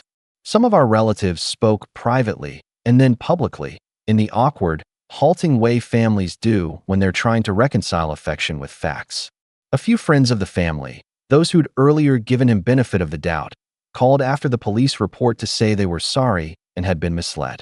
Others, predictably, chose sides. A couple of aunts doubled down on loving Kevin and tried to frame the whole thing as a misunderstanding, while an uncle who'd always admired my practical nature reached out privately to say he believed the facts and that the family needed to reckon honestly. Mia was the most unexpected. She called the week after the wedding, voice small on the phone, the bravado she'd carried since high school replaced with a trembling vulnerability I'd rarely heard. "I didn't know," she said simply. "I didn't ask. It was a short call." She told me she felt stupid for not noticing, for being insulated in a way that made her blind. She said she was ashamed. It wasn't an apology that erased years of taking my help for granted, but it was a crack, and cracks let light in. We didn't fix everything in a single conversation, but she started coming by, sometimes with coffee, sometimes awkwardly offering to help with groceries. She didn't have to earn my trust overnight. I had to see whether she could be consistent. She was. Over months, she transformed into someone quieter, more aware, the entitlement dissipating into something like adult accountability. That change meant more to me than public vindication. I won't pretend I relished the pain my family felt. There's a narrow, ugly pleasure in seeing an abuser startled, but I'd long ago moved beyond wanting to hurt for the sake of hurt. My aim was restitution and, if possible, a recalibration of the balance. The legal route yielded paperwork and, eventually, a court hearing. Kevin pleaded guilty to a reduced charge after negotiation. He avoided the worst penalties because his legal counsel argued for mitigating circumstances and because the local judge, who'd seen destructive family entanglements before, offered a sentence focused on restitution, supervised probation, and mandatory financial counseling. The court ordered him to repay what he could identify as money taken under false pretenses and to perform community service. It wasn't a tidy punishment fit for the years of quiet taking, but it was a tangible acknowledgement that his actions had legal and social costs. Mom agreed to enter family counseling, for reasons she framed as wanting to fix things. Whether that was a sincere move toward change or a strategy to salvage relationships was something we navigated in the months that followed. She showed up for a lot of sessions, sometimes defensive, sometimes genuinely reflective. Counseling didn't magically heal years of imbalance, but it did give us tools. Ways to talk about needs without weaponizing guilt. Ways to ask for help that were reciprocal rather than extractive. I learned boundaries that felt new and firm, and she learned that love without expectation of constant sacrifice can still exist. We didn't become a perfect family. We became, slowly, a family learning a different language. On a practical level, I recovered the immediate threat to my credit. The bank's reversal and the police involvement meant the forged application was voided and the credit institutions placed protective notations on my files. The bureaucratic process took weeks, then months, with forms and follow-ups, but it ended with my finances intact and an official record that matched my lived reality. The LLC structure I'd set up and the accounts I'd hardened were untouched and, more importantly, legally separate. A protective wall I'd built from fear and foresight that proved its value. And for me personally, the fallout delivered something I hadn't allowed myself to hope for: ownership. Not in the petty, material sense, but in the quiet, resolute kind. I kept my job and grew into a leadership role I hadn't imagined before the whole thing started. The promotion translated into a small but meaningful move, a modest house with a tiny yard that required no borrowed permission to plant a tree. I signed the papers for that place with my hands steady and no shadow of a forged signature lurking in the file. I planted a sapling in the front yard the first weekend after I moved in, a small act that felt like the opposite of being taken from. It felt like giving myself room to grow. There were losses. Some relatives didn't come around. A few never spoke to me again, choosing instead to preserve their version of the family myth. That hurt in ways I didn't expect. Betrayal cuts new wounds even when you're the one who avoided the blade. Weddings without certain cousins felt emptier for a time. Holiday meals felt odd and tentative for the first few seasons. But those were trade-offs I was willing to make for the clarity I'd gained. Living inside someone else's expectation is exhausting. Living under your own rules is demanding in different ways, but it's honest. One striking consequence was how people outside my family reacted. Friends who'd watched me through the collapse reached out in steady, surprising ways. An old college buddy helped me refinance an emergency fund into a small investment account and taught me the basics of diversification. My boss publicly commended my ability to lead through stress, and the team I ran responded with work and loyalty that felt like a new kind of family. Chosen, dependable, reciprocal. Aunt Lila became, in a quiet sense, family's moral backbone. Her steady presence at the courthouse and the counseling sessions was a reminder that some relationships withstand truth. Months after the court date, Kevin knocked on my door. He looked older, not just from the legal stress, but from a kind of weary humility that had not been there before. "I messed up," he said simply. His apology was halting and not the kind that rewired history. He'd enrolled in financial classes as part of his sentence, taken odd jobs to begin paying restitution, and started seeing a counselor for reasons that felt like they were finally his, not ours. Whether his change would hold was unknown. Whether I'd let him back in fully was another decision I would make slowly and on my terms. I told him what I felt, that trust is not rebuilt in a single conversation, that accountability had a cost, and that I'd accept gradual, consistent proof of change. He accepted that, and we shook hands, a small truce, not a reunion. The last real fallout was quieter, almost domestic. With the legal paperwork filed and the bank's final word sent to my lawyer, I took the binder and archived it. I kept digital copies in a secured folder, of course, but the physical weight of all those pages, years of evidence, voicemails transcribed, receipts, notes, I slipped into a box and placed on a high shelf. It felt symbolic to tuck away the thing that had once been a source of pain into a place where I could see it sometimes and remember not the hurt, but the proof that I had acted, that I had taken myself seriously. In the months and years that followed, the family gatherings smoothed into a different rhythm. When we met, there were quieter conversations, less of the performance and more of the real negotiation of imperfect lives. Mom and I found boundaries that worked, weekly calls that were no longer bill-focused, occasional dinners that honored each person's needs. Mia slowly became someone I could count on, offering help without expectation. Aunt Lila sat by my side in the stands at my small-town charity 5K, cheering me on like she'd always been there. Most nights, when the house is quiet and the sapling outside my window catches moonlight, I think about how small acts of care become obligations when people forget to say thank you. I think about the voice message and how a single sentence can change the trajectory of a life. I think about revenge, which I once imagined as theatrical and satisfying, and how, in the end, what mattered was accountability, repair, and the stubborn, careful work of building a life that couldn't be taken from me. I didn't set out to ruin anyone. I set out to stop being a resource they treated as infinite. The difference matters. Standing in the yard outside my modest house, hands in my pockets, I realized the loudest thing I could have done had nothing to do with spectacle. It was choosing myself. I watered the sapling that night, and as the leaves caught the moonlight, I finally felt, fully and without apology, like I belonged to no one but me.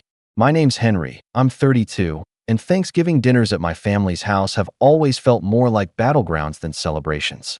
Some families laugh, share stories, and pass around turkey like they're passing around love. Mine? Every passing dish came with a side of judgment, criticism, or a cutting remark. Growing up, I learned to brace myself before walking into the dining room, as though I were about to sit through an interrogation rather than a holiday meal. My dad was the worst. To him, Success wasn't just measured in money. It was measured in whether you lived life his way. He built a company from scratch when I was young, and while that should have been inspiring, it turned into a weapon. He wore his achievements like armor, and anyone who didn't follow his exact blueprint was treated as a disappointment. I never doubted his work ethic, but I always doubted his ability to see people for who they were rather than what they could accomplish for him. That was the environment I grew up in.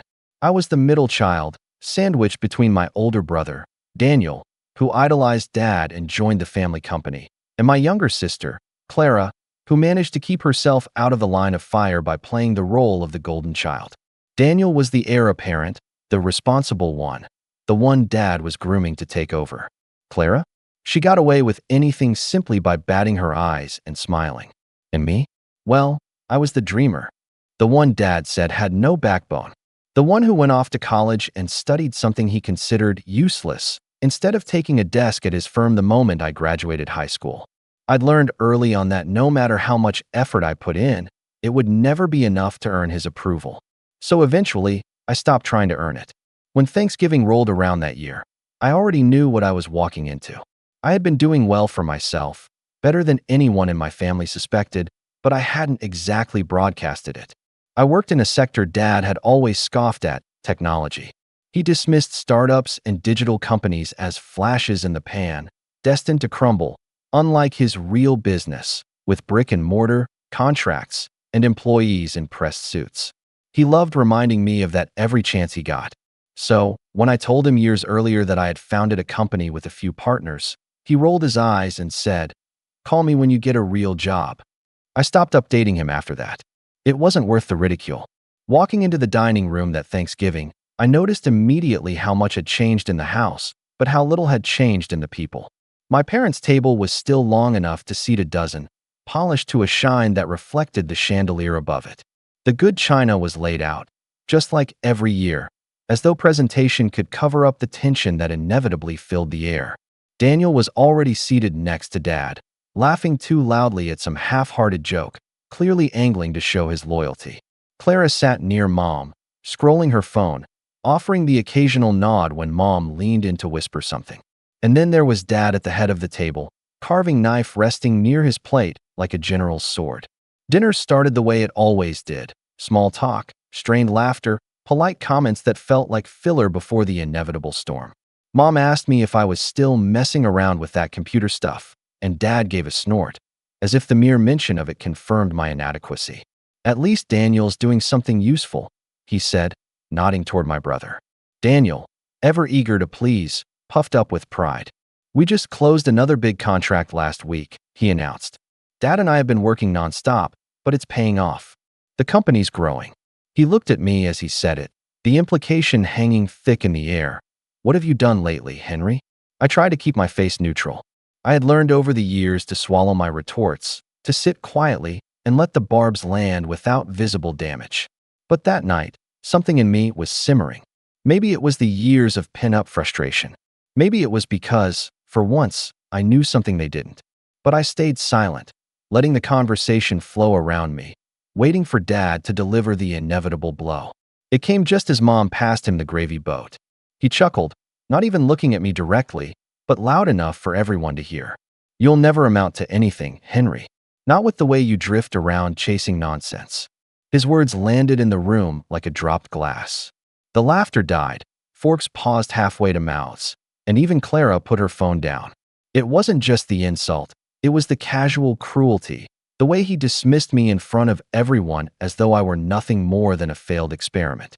I felt heat rising in my chest, my pulse pounding in my ears. I don't know what made me stand up in that moment, but I did. My chair scraped loudly against the polished hardwood, echoing through the silent room. All eyes turned to me, Mom's wide with caution, Daniel's narrowed with curiosity, Clara's raised in mild amusement. And Dad just smirked, like he'd finally drawn me out into the open. "What's the matter, son?" he asked, feigning innocence. "Don't like a little honesty?"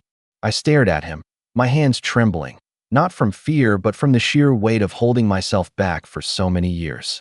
The words burned on the tip of my tongue, but I swallowed them, for the moment. Because what I wanted to say wasn't something to waste in the heat of the moment. It was bigger than that. Much bigger. but I let him see just enough of a smile to confuse him. I leaned forward slightly and said, "You know what, Dad? Maybe tonight's not the night for honesty. But soon, you'll understand exactly how wrong you've been about me." The smirk faltered, just for a second. And in that silence, with everyone frozen around the table, I sat back down, heart racing, knowing that this time, the storm wasn't going to pass quietly. And that was the moment I realized this Thanksgiving wasn't going to end like all the others. The silence after my words hung in the air longer than I expected, but eventually Dad cleared his throat, muttered something about overcooked turkey, and the evening resumed like nothing had happened. Except it wasn't nothing. I could feel the shift, Daniel stealing glances at me, Clara smirking like she knew I was bluffing, Mom trying to smooth everything over by talking about the pumpkin pie waiting in the kitchen. But Dad's eyes lingered, sharp and probing, as though he were trying to decide if I was worth the energy of tearing down further. I'd spent years trying to avoid that gaze, but this time, I met it. I didn't look away. Dinner went on, and with each course, the subtle digs piled up. Daniel recounted stories of deals closed and contracts signed, always slipping in reminders that he and Dad were the backbone of the family. "If it weren't for us," he said at one point, lifting his glass of wine, "there wouldn't even be a Thanksgiving this year. Not with the way costs have gone up." He looked at me when he said it, his smile full of practiced arrogance. Dad chuckled and added, "Some people around here should be grateful their siblings and parents know how to work hard. Otherwise, they'd be, what's the phrase, out on the street." My fork scraped against the plate a little louder than necessary as I cut through the ham. I forced myself to smile politely, though my jaw was tight enough to ache. Clara, who usually stayed out of these jabs, leaned in just then with a sly grin. "Don't be too harsh on him, Dad. Henry's just sensitive. That's why he never wanted to work with you. Couldn't handle the pressure, right?" The table erupted into laughter. Not cruel, roaring laughter, but the kind of low, condescending chuckles that sting worse. I swallowed hard, each laugh cutting deeper than the last. I tried to remind myself that it didn't matter anymore, that soon, all of this would turn on its head. But in that moment, it was impossible not to feel 12 years old again, sitting at the same table, listening to the same jokes at my expense. Mom tried to intervene, her tone half-hearted. "Let's not ruin dinner. It's the holidays, after all." But she didn't mean it. She never did. Mom had always been the great peacemaker, which really just meant she smoothed over Dad's cruelty without ever confronting it. Keeping up appearances was her specialty, the kind of woman who would smile for a photograph even if the house was on fire behind her. Daniel leaned back in his chair, clearly enjoying himself. "You know, Henry, there's still time. Dad could find a spot for you at the company. Probably not anything important, of course, but maybe something in the back office. Paperwork. Filing. You always were decent with computers, weren't you?" He smirked, waiting for the reaction he wanted. Dad nodded sagely, as if Daniel had just offered me salvation. "Yes, something small. Better than nothing. That way you're not wandering around wasting your time. Think of it as us doing you a favor." I clenched my fists under the table, my nails digging crescents into my palms. For years, I had trained myself to endure moments like this, to tell myself it wasn't worth the fight. But this time, their words only fueled me. Every smug look, every belittling comment, every reminder of the hierarchy they'd created, it was all building towards something. They thought they were cutting me down. What they didn't know was that they were sharpening me. Clara piped up again, tilting her head innocently. "Although, Henry, maybe you should think carefully before working with Dad. You wouldn't want to embarrass him in front of the clients. Remember when you..." She launched into an old story, one I hadn't thought about in years, of a presentation I gave back in high school that flopped. She exaggerated every detail, turning it into a comedy routine for the table. Daniel laughed so hard he nearly spilled his wine. Dad shook his head, saying, "Some things never change." I felt the heat rise in my cheeks, but I forced myself to stay calm.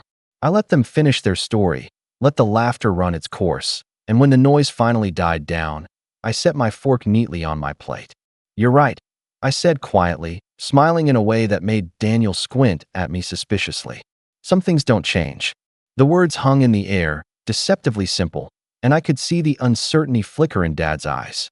He didn't like when I didn't play my part, the quiet scapegoat, the punching bag.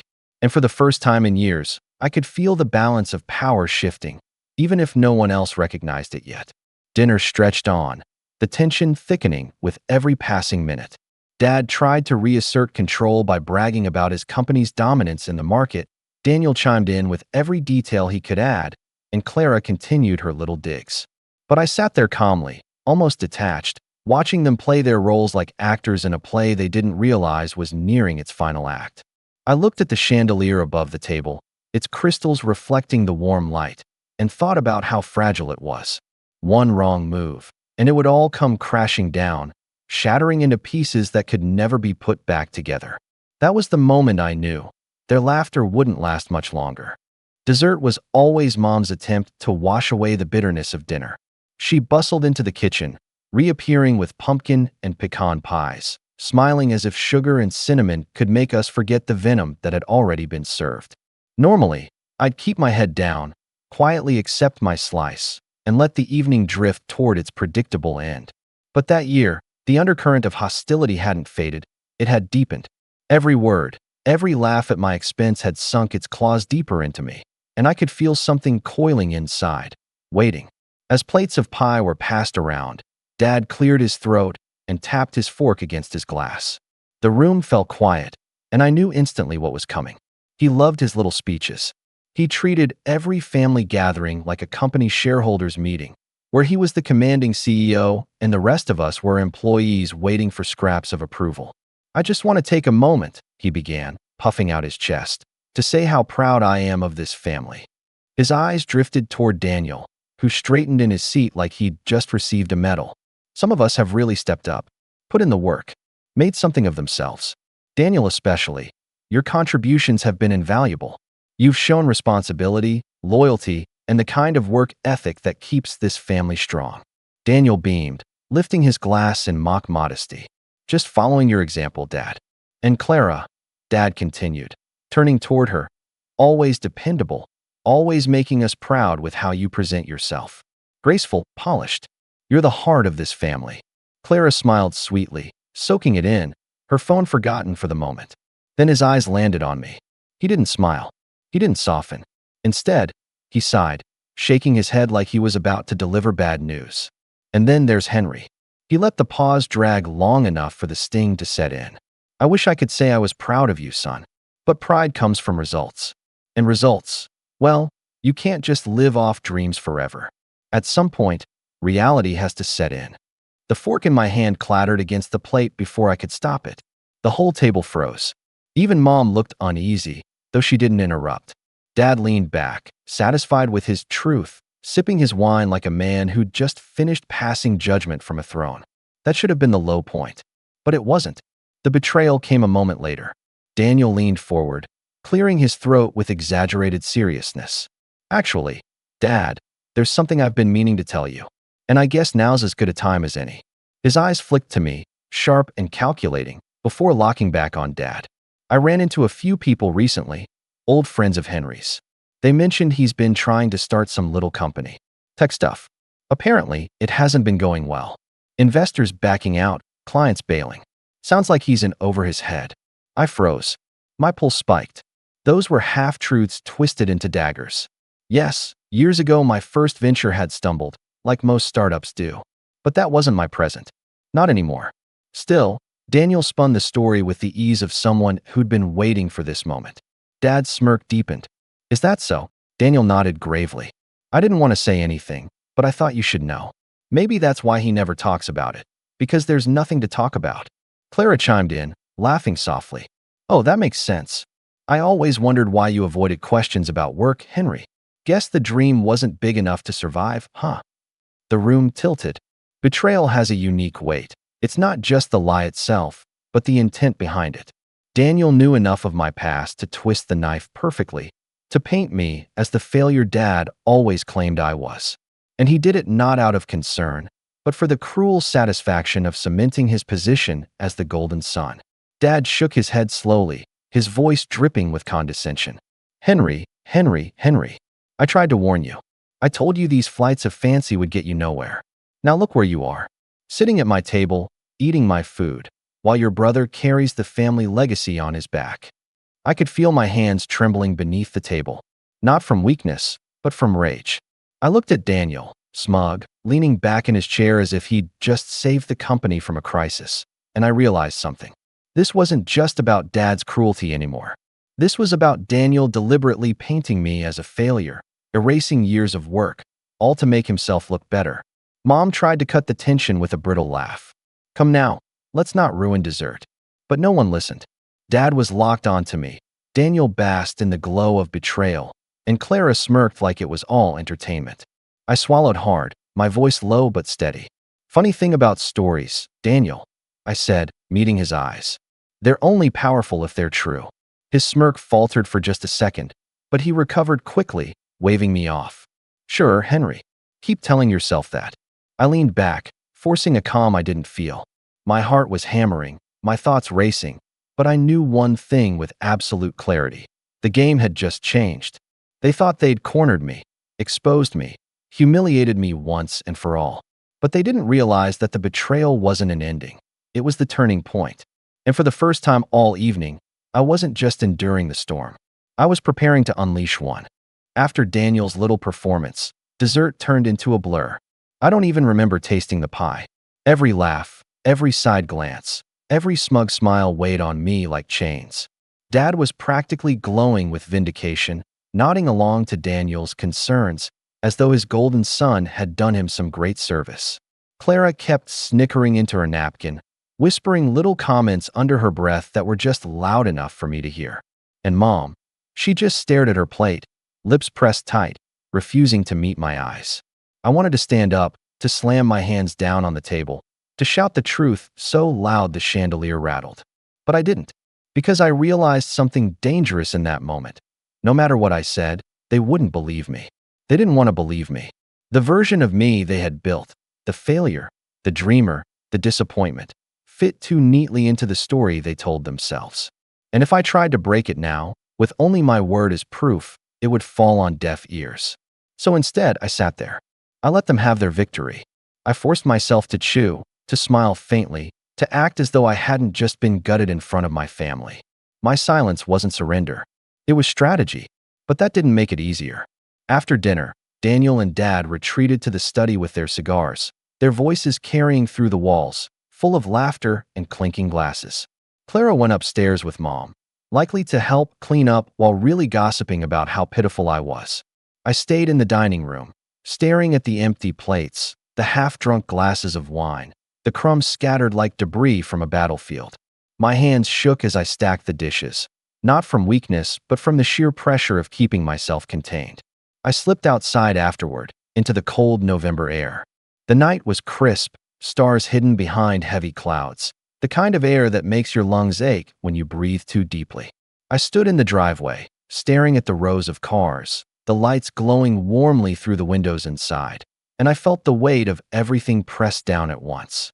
I thought about the years I had spent clawing my way through failures and false starts. The nights I stayed up until 3 in the morning, writing code, rewriting business plans, chasing investors who told me no more times than I could count. I thought about the humiliations, the bills stacked high on my desk, the endless worry that I'd made a mistake walking away from the safe path Dad had laid out for me. And I thought about how none of that mattered to them.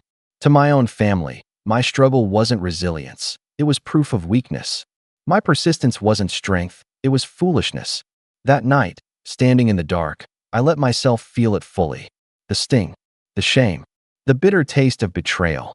For the first time in years, I felt like the boy I used to be, fighting a battle he couldn't win at a table where he never belonged.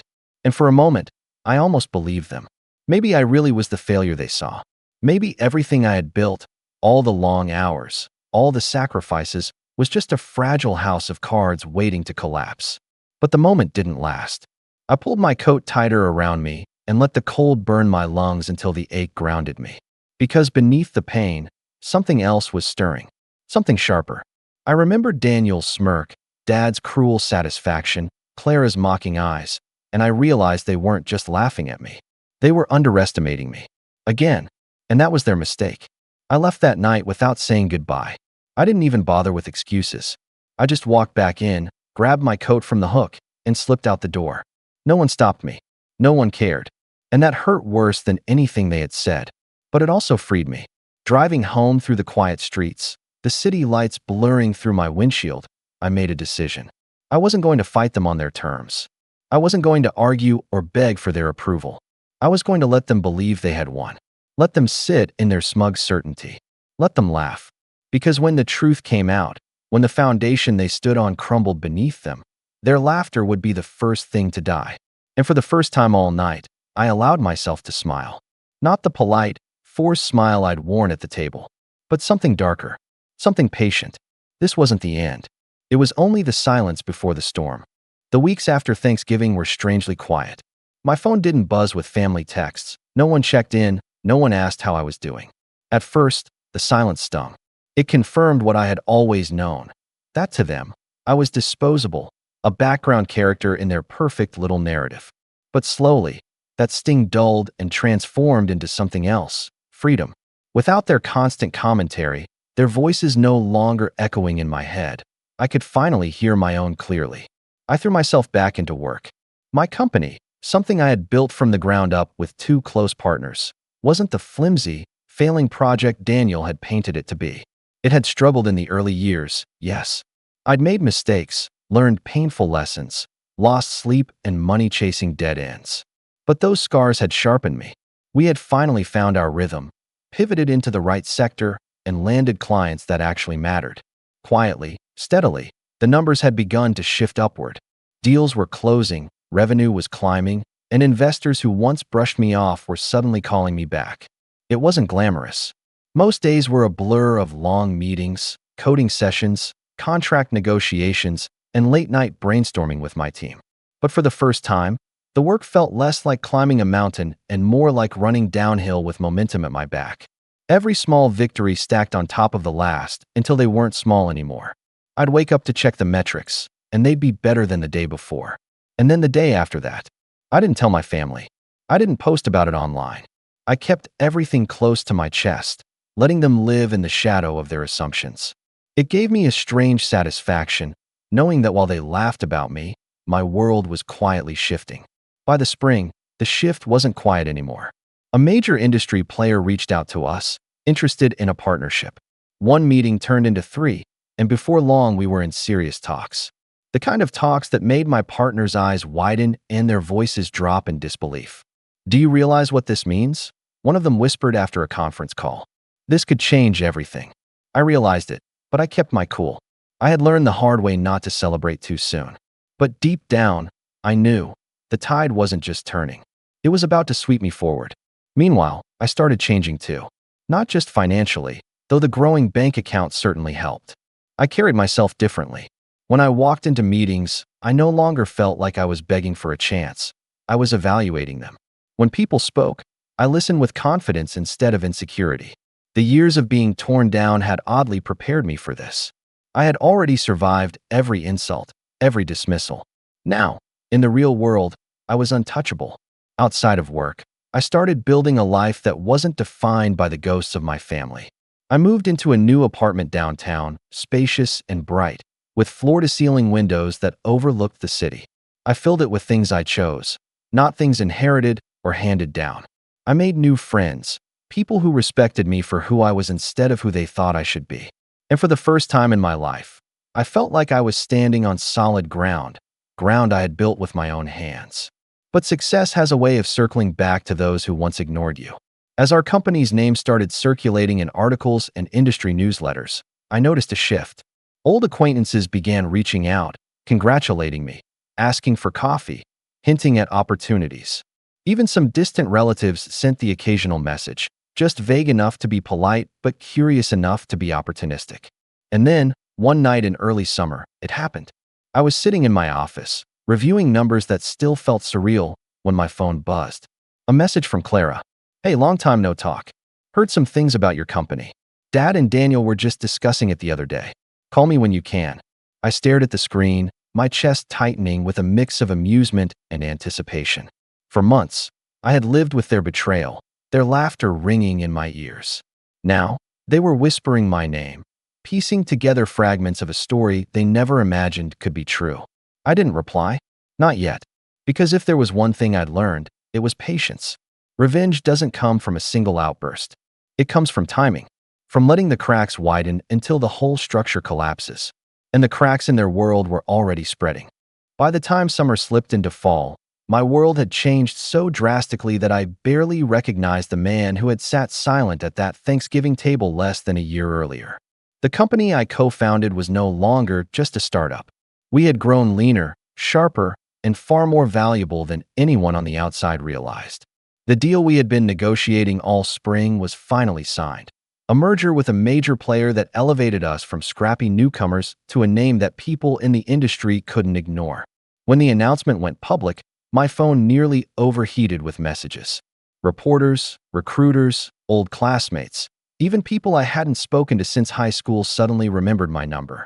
But the one message that stopped me cold was from Daniel. "Congrats on the merger. Dad and I would love to talk sometime.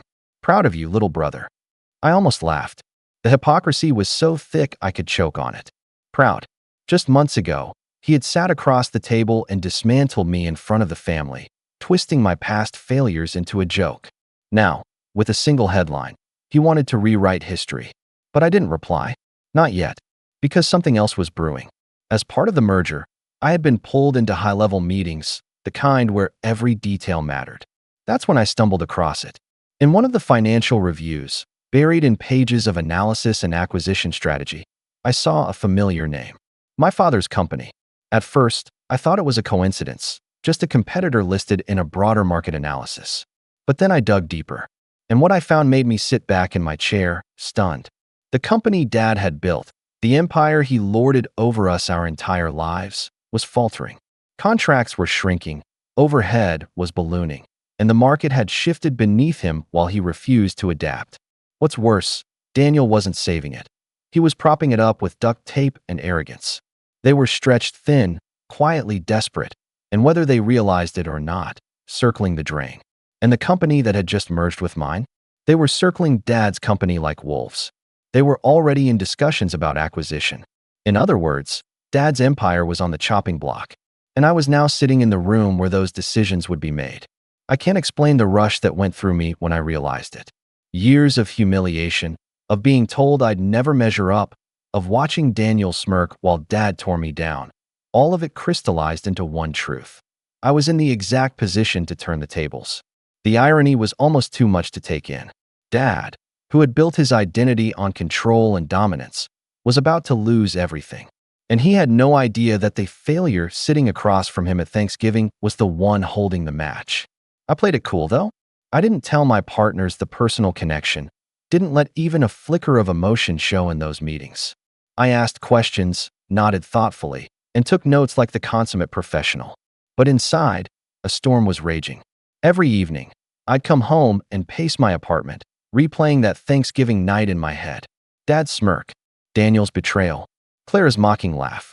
I had let them think they'd broken me. I had walked out of that house in silence, letting them believe I was nothing. And now? Now I was in the one position they could never have imagined. It was more than revenge. It was poetic justice. But I didn't rush. Timing mattered. If I stepped in too soon, it would look personal. If I waited, if I let the cracks widen, if I let their arrogance blind them just a little longer, then when the hammer fell, it would shatter everything. The texts from my family kept coming. Clara sent me photos of her new condo, asking casually if I wanted to invest in some side project she was cooking up. Mom left voicemails, her voice sugary sweet, talking about how the family misses you. Daniel invited me to golf. And Dad, of all people, sent a curt message that read, "We should talk. Business." I ignored them all. Instead, I kept gathering information. The more I learned, the clearer it became. Their downfall wasn't just possible, it was inevitable. And when it came, I wouldn't have to lift a finger to destroy them. All I had to do was let the truth surface. But deep down, I knew I wasn't going to stop there. Not after everything they had done. Because if life had taught me anything, it was this. Sometimes you don't just wait for karma. Sometimes you become it. The meeting that changed everything didn't look like much on the surface. A sleek glass conference room, a long table polished to a mirror shine, executives in tailored suits flipping through binders thick with financials. But for me, sitting there in my gray blazer, pen in hand, It felt like the culmination of every humiliation I'd ever endured. Because on the agenda that day was a single item: acquisition strategy for a mid-sized company, my father's company. I remember the way the head of strategy outlined the situation, her voice cool and precise. They're over-leveraged. Too much overhead, declining contracts. We can acquire at a discount. The only question is whether we dismantle or restructure. She flipped the page, revealing charts and graphs that, to everyone else in the room, represented opportunity. To me, it represented years of sneers, smirks, and words I could never forget. You'll never amount to anything. When it came my turn to speak, I kept my voice measured. They're a legacy company, but their model hasn't adapted. If we integrate their client base into our tech infrastructure, we could double efficiency and increase market share within a year. Heads nodded around the table. The motion passed without a hitch. And just like that, the machine was in motion. I didn't rush home to celebrate. I didn't call anyone. I walked out of that building like any other professional ending their day, briefcase in hand, expression neutral. But inside, I felt a steady, controlled burn. Not glee, not gloating, just a quiet certainty that the tables had finally turned. Weeks later, Dad called me. Not Daniel, not Clara, Dad himself. I let it ring twice before I answered. His voice was lower than I remembered, stripped of its usual commanding boom. Henry, we need to talk. I leaned back in my chair, staring out at the city skyline through my office window. About what? There was a pause, a hesitation I had never once heard from him. Business. I understand you're involved with the group reviewing my company. I smiled, though he couldn't see it. That's right. For the first time in my life, my father didn't know what to say. The silence stretched so long that I finally added, "Funny, isn't it? You always told me I'd never amount to anything. And now, here we are." When the deal finalized, the papers signed, it wasn't a public spectacle. There was no dramatic press conference, no shouting match across a dinner table. It was quiet, clinical. My father's company, his pride, his legacy, became ours. Contracts shifted, assets absorbed, employees reassigned. What had once been the source of his authority was now under my oversight. The first time I walked into his office, the one I had never been allowed to enter as a child without knocking, I paused at the doorframe. The nameplate with his initials was still on the desk. The same desk where he'd once told me I was wasting my life. I ran my hand over the wood, smooth and cold, and for a brief moment, I saw my younger self standing there, small and ashamed. Then I sat down in his chair. That night, when I went home, I found my phone flooded with messages from my family. Daniel, desperate. Clara, confused. Mom, pleading for me to be compassionate. And Dad sent a single line. We should discuss terms. I didn't reply, because this wasn't about terms. This wasn't about saving them or punishing them in some explosive, dramatic way. This was about balance. About taking back the power they had stripped from me my whole life. And now that I held it, I wasn't going to let it go. The revenge wasn't loud. It wasn't flashy. It was in the silence that followed.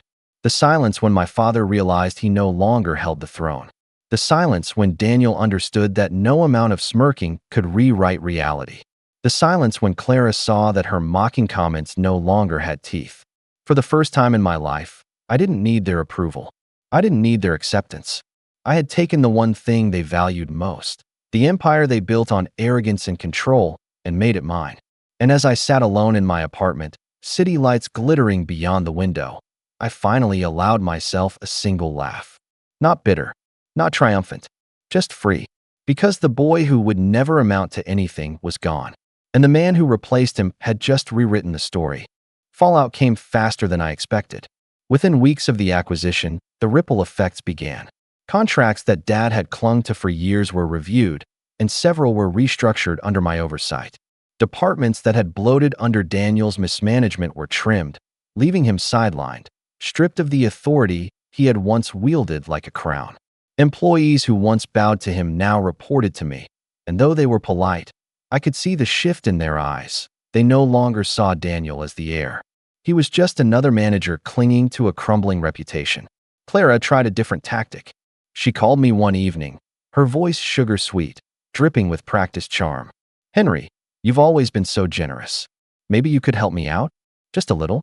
I'm trying to start something new, and I know you'd want your sister to succeed." Her words reminded me of all those years when she stood by while they mocked me, never once raising a hand to defend me. I let her finish her pitch before I answered, my tone steady. Clara, I think you'll figure it out on your own. After all, you've always been good at surviving on your own terms, right? She went quiet, and I ended the call before she could reply. Mom sent letters, handwritten, full of regret and half apologies. She wrote about how she wished she'd done more to protect me, how she let Dad's voice drown out her own, how she wanted us to be a family again. I read every word, and though part of me ached, I folded the letters neatly and placed them in a drawer. Because forgiveness doesn't erase the years of silence. It doesn't erase the moments when she chose comfort over courage. And Dad, my father, the man who once controlled every room he entered, was the one who fell the hardest. He called me to his office one last time, the office that was no longer his. He sat across from me, smaller somehow, his voice no longer booming but gravelly and worn. You don't understand, he said quietly. That company was my life. I built it with my hands. Every brick, every contract, every late night, it was me. His eyes, once sharp and commanding, searched mine for a shred of sympathy. You can't take that away. I leaned forward, my hands clasped on the desk that had once been his altar. I didn't take it away, Dad. You gave it up the moment you stopped listening, the moment you decided you were too proud to change. I just happened to be the one waiting when the house of cards collapsed. For the first time in my life, my father had no answer. No lecture. No cutting remark. Just silence. When he stood to leave, his shoulders hunched, I realized something. This wasn't about me proving him wrong anymore. It was about finally seeing him for what he was. A man who had built walls so high around himself that when they finally fell, he had nothing left. The family dinners ended after that. Thanksgiving came around the following year, but there was no invitation, no forced gathering, no room full of cutting remarks.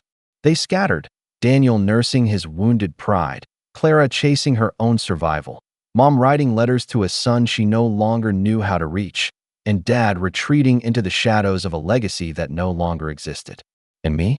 I didn't need them anymore. That November evening, I sat in my own home, surrounded not by judgment, but by people I had chosen, friends, colleagues, partners who respected me not because of my last name, but because of what I had built. Laughter filled the room, genuine and warm, the kind I had never known at my family's table. As the night drew on, I stepped onto my balcony, the city alive beneath me, and I thought back to that Thanksgiving when Dad laughed in my face. I remembered his words, the sting, the silence that followed. And then I remembered the look on his face when he realized the company that bought his empire, his pride, was mine. I let the cold air fill my lungs, my smile slow and steady. Because in the end, I didn't just prove him wrong. I rewrote the story. And that was the final gift they ever gave me. The fire to rise, and the satisfaction of watching their empire crumble from the very throne they said I'd never reach. I never expected my own brother to betray me like this. My name is Jake. I'm 28, and for the past year, I've been helping my younger brother, Adam, 25, pay his rent. Not because I had to, but because I wanted to. Family is supposed to look out for each other, right? At least, that's what I thought. A little backstory, Adam has never been the most responsible person. Growing up, he was the golden child, the one my parents doted on while I was expected to fend for myself. If Adam got in trouble at school, it was somehow my fault for not looking out for him.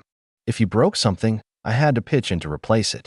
He coasted through life, always finding someone to pick up the slack. And for a long time, that someone was me. When Adam moved out last year, he was thrilled. Finally, freedom, he'd said, as if he wasn't just going from being supported by our parents to being supported by me. He had a job, sure, but between nights out with friends, impulse purchases, and an inability to budget, he was always short on rent. And me? I had a stable job, a decent savings account, and a soft spot for my little brother.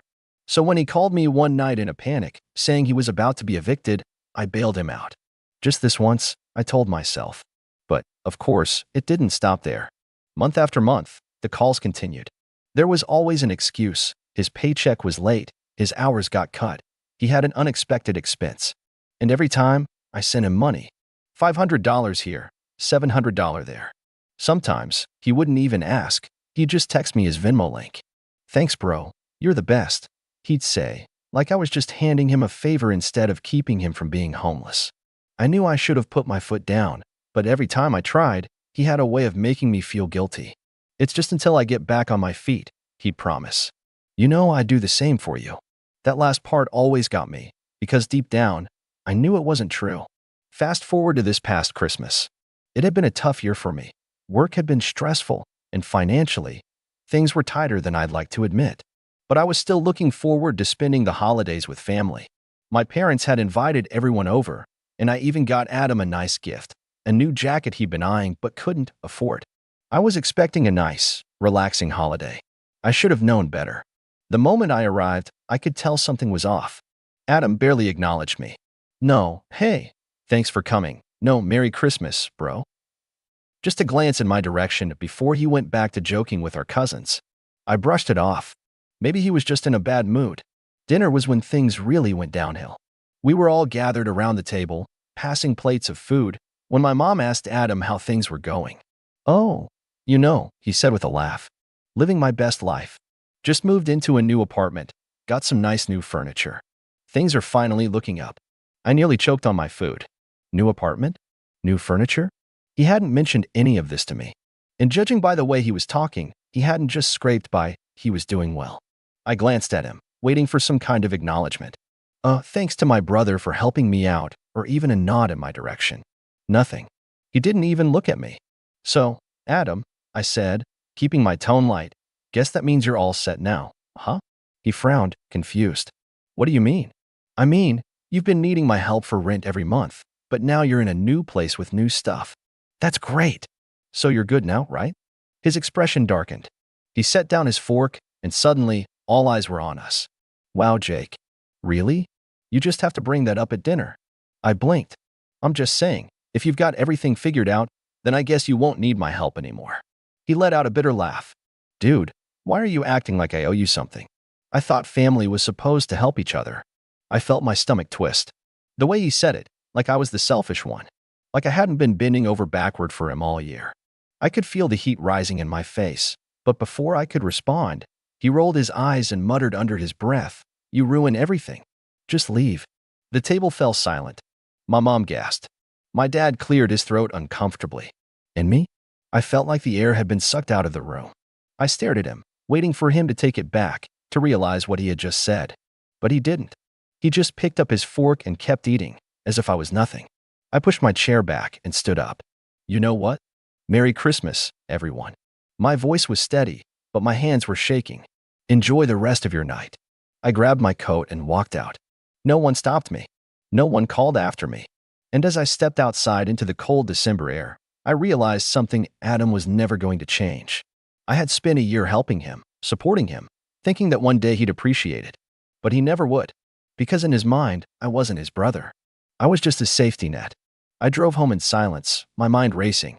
Maybe this was a blessing in disguise. Maybe it was finally time to cut him off. But the next morning, my phone buzzed. Adam. I almost ignored it, but something in me needed to see what he had to say. I unlocked my phone and read the message. Hey man, can we talk? Please. I stared at the screen, my heart pounding, because I already knew what was coming next.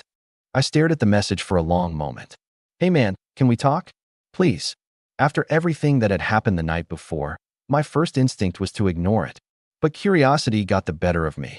What did he want? An apology? Another handout? I sighed, running a hand through my hair before finally replying.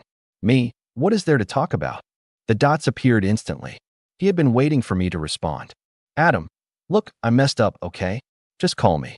I wasn't in the mood for a phone call, but I wanted to see what he had to say. So I responded with a simple, me? Text it. A full minute passed before his next message came through. Adam, I need your help, bro. I messed up bad. There it was. Not even an actual apology, just another problem he needed me to fix. I shook my head, already regretting engaging. Me. After what you said last night, you told me to leave, remember? That I ruin everything. Adam, I didn't mean that. I was just frustrated. You called me out in front of everyone. I let out a humorless laugh. He was frustrated? I was the one who had spent thousands on him this past year. Me. So you weren't frustrated enough to apologize, but now you need something, and suddenly you remember I exist? No response. I let him stew for a moment, then finally typed out, "Me. What do you want, Adam?" He replied so fast I barely had time to put my phone down. "Adam, I need $1,500. I actually laughed. Out loud. It was so absurd, so predictable, that I almost felt relieved. Of course, that was what this was about. Not regret. Not family. Just money. Me. You've got to be joking. Adam. Bro, I wouldn't ask if it wasn't serious. I just moved into my new place and bought all this stuff, and now my landlord is saying I owe a security deposit I didn't know about. If I don't pay it, I could get kicked out." I stared at the message, my jaw tightening. He had moved into a new apartment, one nicer than his last, bought new furniture, and somehow expected me to clean up the mess when he once again failed to budget. I thought about all the times I had bailed him out. The rent payments, the bills, the just this once transfers that had turned into a year of me being his personal ATM. And now, after telling me to get lost, he had the audacity to ask for more? I took a deep breath, my fingers hovering over the keyboard. Part of me wanted to give him a piece of my mind, to spell it out for him, to tell him just how badly he had burned this bridge. But something told me it wouldn't matter. Adam wasn't the type to reflect.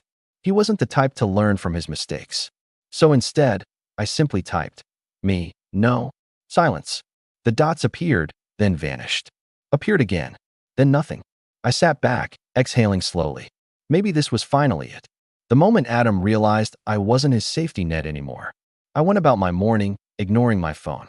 A few hours passed, and then my mom called. I debated letting it go to voicemail, but I already knew why she was calling. I answered, "Hey, Mom." A pause. Then, "Jake, why won't you help your brother?" I closed my eyes, pinching the bridge of my nose. "Of course. Mom," I said, keeping my voice even. "Do you know how much money I've given Adam this past year?" She hesitated. "I know you've helped him, but $500 a month. Sometimes more. Thousands, Mom. And what has he done with it? Has he saved? Has he learned? No. He's moved into a nicer place, bought new furniture, and now he's calling me less than a day after insulting me to ask for even more." She sighed. "I understand, but Jake, he's your brother. Family helps family." That phrase, family helps family. I had heard it my entire life, always when it benefited Adam, never for me. So why is it only my job to help? I asked, my patience thinning. "Where's Dad? Where's you? Why am I the only one expected to keep bailing him out?" She hesitated. We don't have the extra money right now." "Neither do I said firmly. "And even if I did, I wouldn't give him a cent. Not after what he said. Not after the way he's treated me." Another pause. Then, more softly, "He's scared, Jake. He's saying he might have to move back home if he loses his place." I let that sit for a second. "So let him," I said. "Maybe that's what he needs." She sighed again, clearly frustrated, but she didn't argue. "Just think about it, okay?" "I already have," I said. And then, before she could guilt-trip me further, I added, "I have to go. Love you, Mom." I hung up before she could respond. I sat there for a moment, staring at my phone. My heart was still racing, but for the first time in a long time, I felt free. Adam wasn't my responsibility anymore. And no matter how much he begged, no matter how much my parents tried to guilt me into it, I wasn't going to cave. But what I didn't know then, what I couldn't have predicted, was that Adam wasn't done yet. Because the next move he made, it changed everything. I didn't hear from Adam for the rest of the day. No texts, no calls, nothing. That should have been a relief, but instead, it made me uneasy. Adam never gave up that easily. I kept my phone close, half expecting another guilt trip message from my mom, but she stayed quiet too. Maybe she realized I wasn't budging this time. But then, the next morning, I woke up to a voicemail. Not from Adam, from my landlord. "Hey, Jake. I just got a call from your brother. He said you gave him permission to sublet your apartment for a couple of months. I just wanted to confirm that with you before we proceed with anything. Give me a call back when you can." I sat up so fast I nearly dropped my phone. "What?" I replayed the message, convinced I had misheard. But no, my landlord had just said what I thought he said. Adam had called him, trying to sublet my apartment, without my permission. I didn't even waste time texting. I called Adam immediately. It rang 4 times before he answered, his voice groggy. "Hello? What are you doing?" I snapped. A pause. "Jake? Why are you yelling?" I swung my legs out of bed, already pacing. "Don't play dumb. Why did you call my landlord? Silence. Then, oh, that. I actually had to take a deep breath to keep my anger in check. Yeah, that. Explain. Now. Adam let out a long sigh, like I was the one being difficult. Look, man, I'm in a bad spot, okay? I figured since you don't use your apartment that much. What? I practically shouted. I live here. Adam. Yeah, but you travel for work sometimes, he said quickly, like that somehow justified it. I thought maybe I could crash there for a couple of months, just until I figure things out. I was gonna ask you, but you didn't seem open to talking, so I just, went around you. I was so stunned I actually sat back down. You lied to my landlord, I said, my voice low and deadly. Technically, I didn't lie, he argued. I was going to ask you. Oh, shut up, Adam, I snapped. You're unbelievable. I say no to giving you money, so your next move is to try and steal my home. Steal is a strong word. I hung up. Because if I didn't, I was going to say something I'd regret. I sat there, gripping my phone so tightly my knuckles turned white. My pulse was pounding in my ears, my whole body thrumming with rage. This wasn't just entitled behavior. This wasn't just another instance of Adam being selfish. This was insane. And it wasn't over. Because within minutes, my mom was calling. I knew exactly what was coming. I let it ring. Then I silenced it. Then I turned my phone off completely. I needed to think. Because Adam had just crossed a line, and I wasn't going to let him get away with it. I took a deep breath, trying to steady my nerves. This wasn't just some petty argument anymore. Adam had gone behind my back, tried to manipulate my landlord, and now, no doubt, was sending Mom after me to clean up his mess. But I wasn't playing that game anymore. I turned my phone back on an hour later, already expecting the flood of messages. I was right. Mom. Jake, call me now. Mom, I just talked to Adam. He said you hung up on him? Why are you being so cruel to your own brother? Mom, ignoring me isn't going to make this go away. We need to talk. I rolled my eyes. We didn't need to do anything. Adam had made this mess. He could deal with it himself. But then I saw another text, one that made me angry. Adam texted, Dude, you're being so dramatic. I just needed a place to stay for a bit, and I figured your apartment would work since it's bigger. Not my fault you're so selfish. He actually called me selfish. Me, the guy who had paid his rent for a year. The guy who had been there every single time he needed help. I clenched my jaw, my mind racing. Adam wasn't sorry. He wasn't even pretending to be. In his mind, I was the bad guy here. And that's when I realized I was done. Completely, utterly done. I wasn't just going to ignore him.